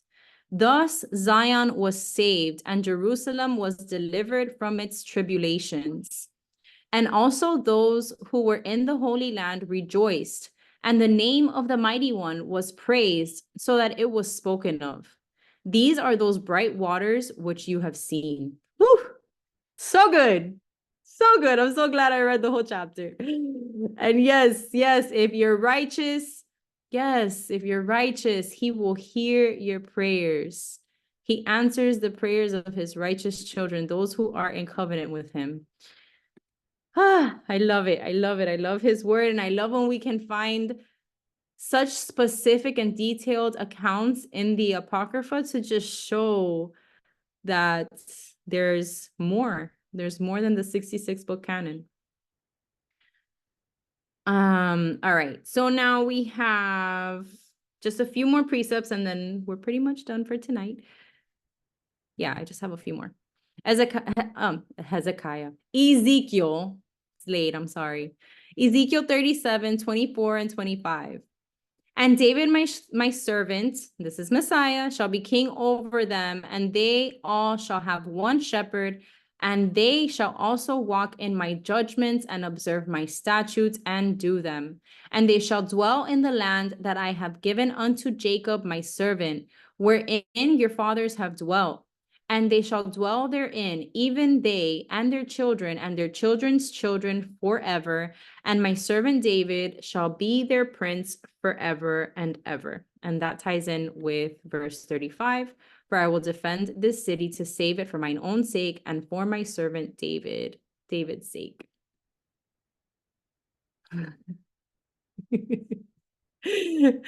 Absolutely. You're absolutely right. I'm so wrong. Ephesians 1, 13 and 14. In whom ye also trusted after that ye heard the word of truth, the gospel of your salvation, in whom also after that ye believed, ye were sealed with that Holy Spirit of promise, which is the earnest of our inheritance until the redemption of the purchased possession unto the praise of his glory. And all of these that I'm reading are basically tied in with that verse 35. I think that's pretty much, just the 2 Kings, which we already read. So I'm going to just read through them. Jeremiah 23, 5 and 6.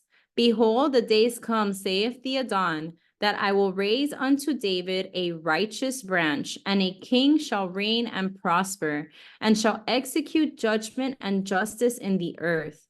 In his days, Judah shall be saved, and Israel shall dwell safely. And this is his name, whereby he shall be called, the Adon, our righteousness. Jeremiah 30 and 9. But they shall serve the Adon their Elohim, and David their king, whom I will raise up unto them. And lastly, Jeremiah 33, 15 and 16. In those days and at that time will I cause the branch of righteousness to grow up unto David, and he shall execute judgment and righteousness in the land.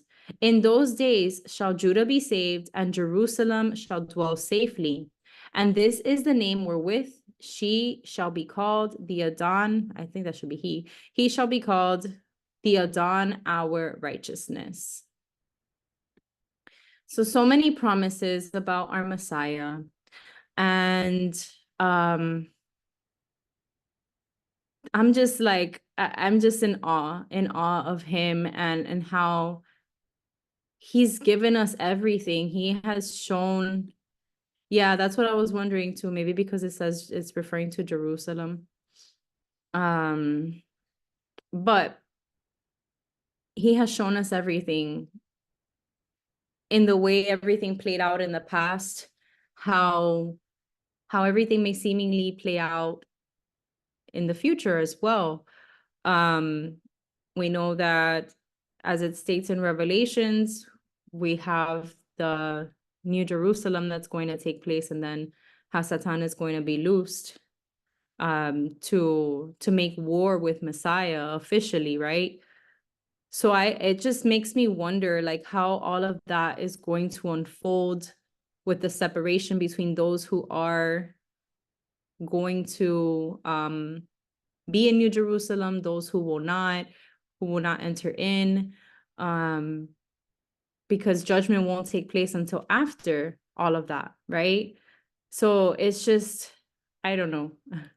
I'm excited to see how everything is going to unfold and how Abba just blows us away. But I mean, the book of Enoch precepts, that chapter in Baruch, those really uplifted me tonight and gave me that reassurance that he's on his throne, and those who are with him, keeping his commandments, having his beautiful and perfect law written on their heads, hands, and hearts, those are the ones who he will listen to. He will answer our prayers, and we will be saved in the end if we continue to endure and do just that. So thank you all so much for joining, and I pray this study was a blessing to all of you.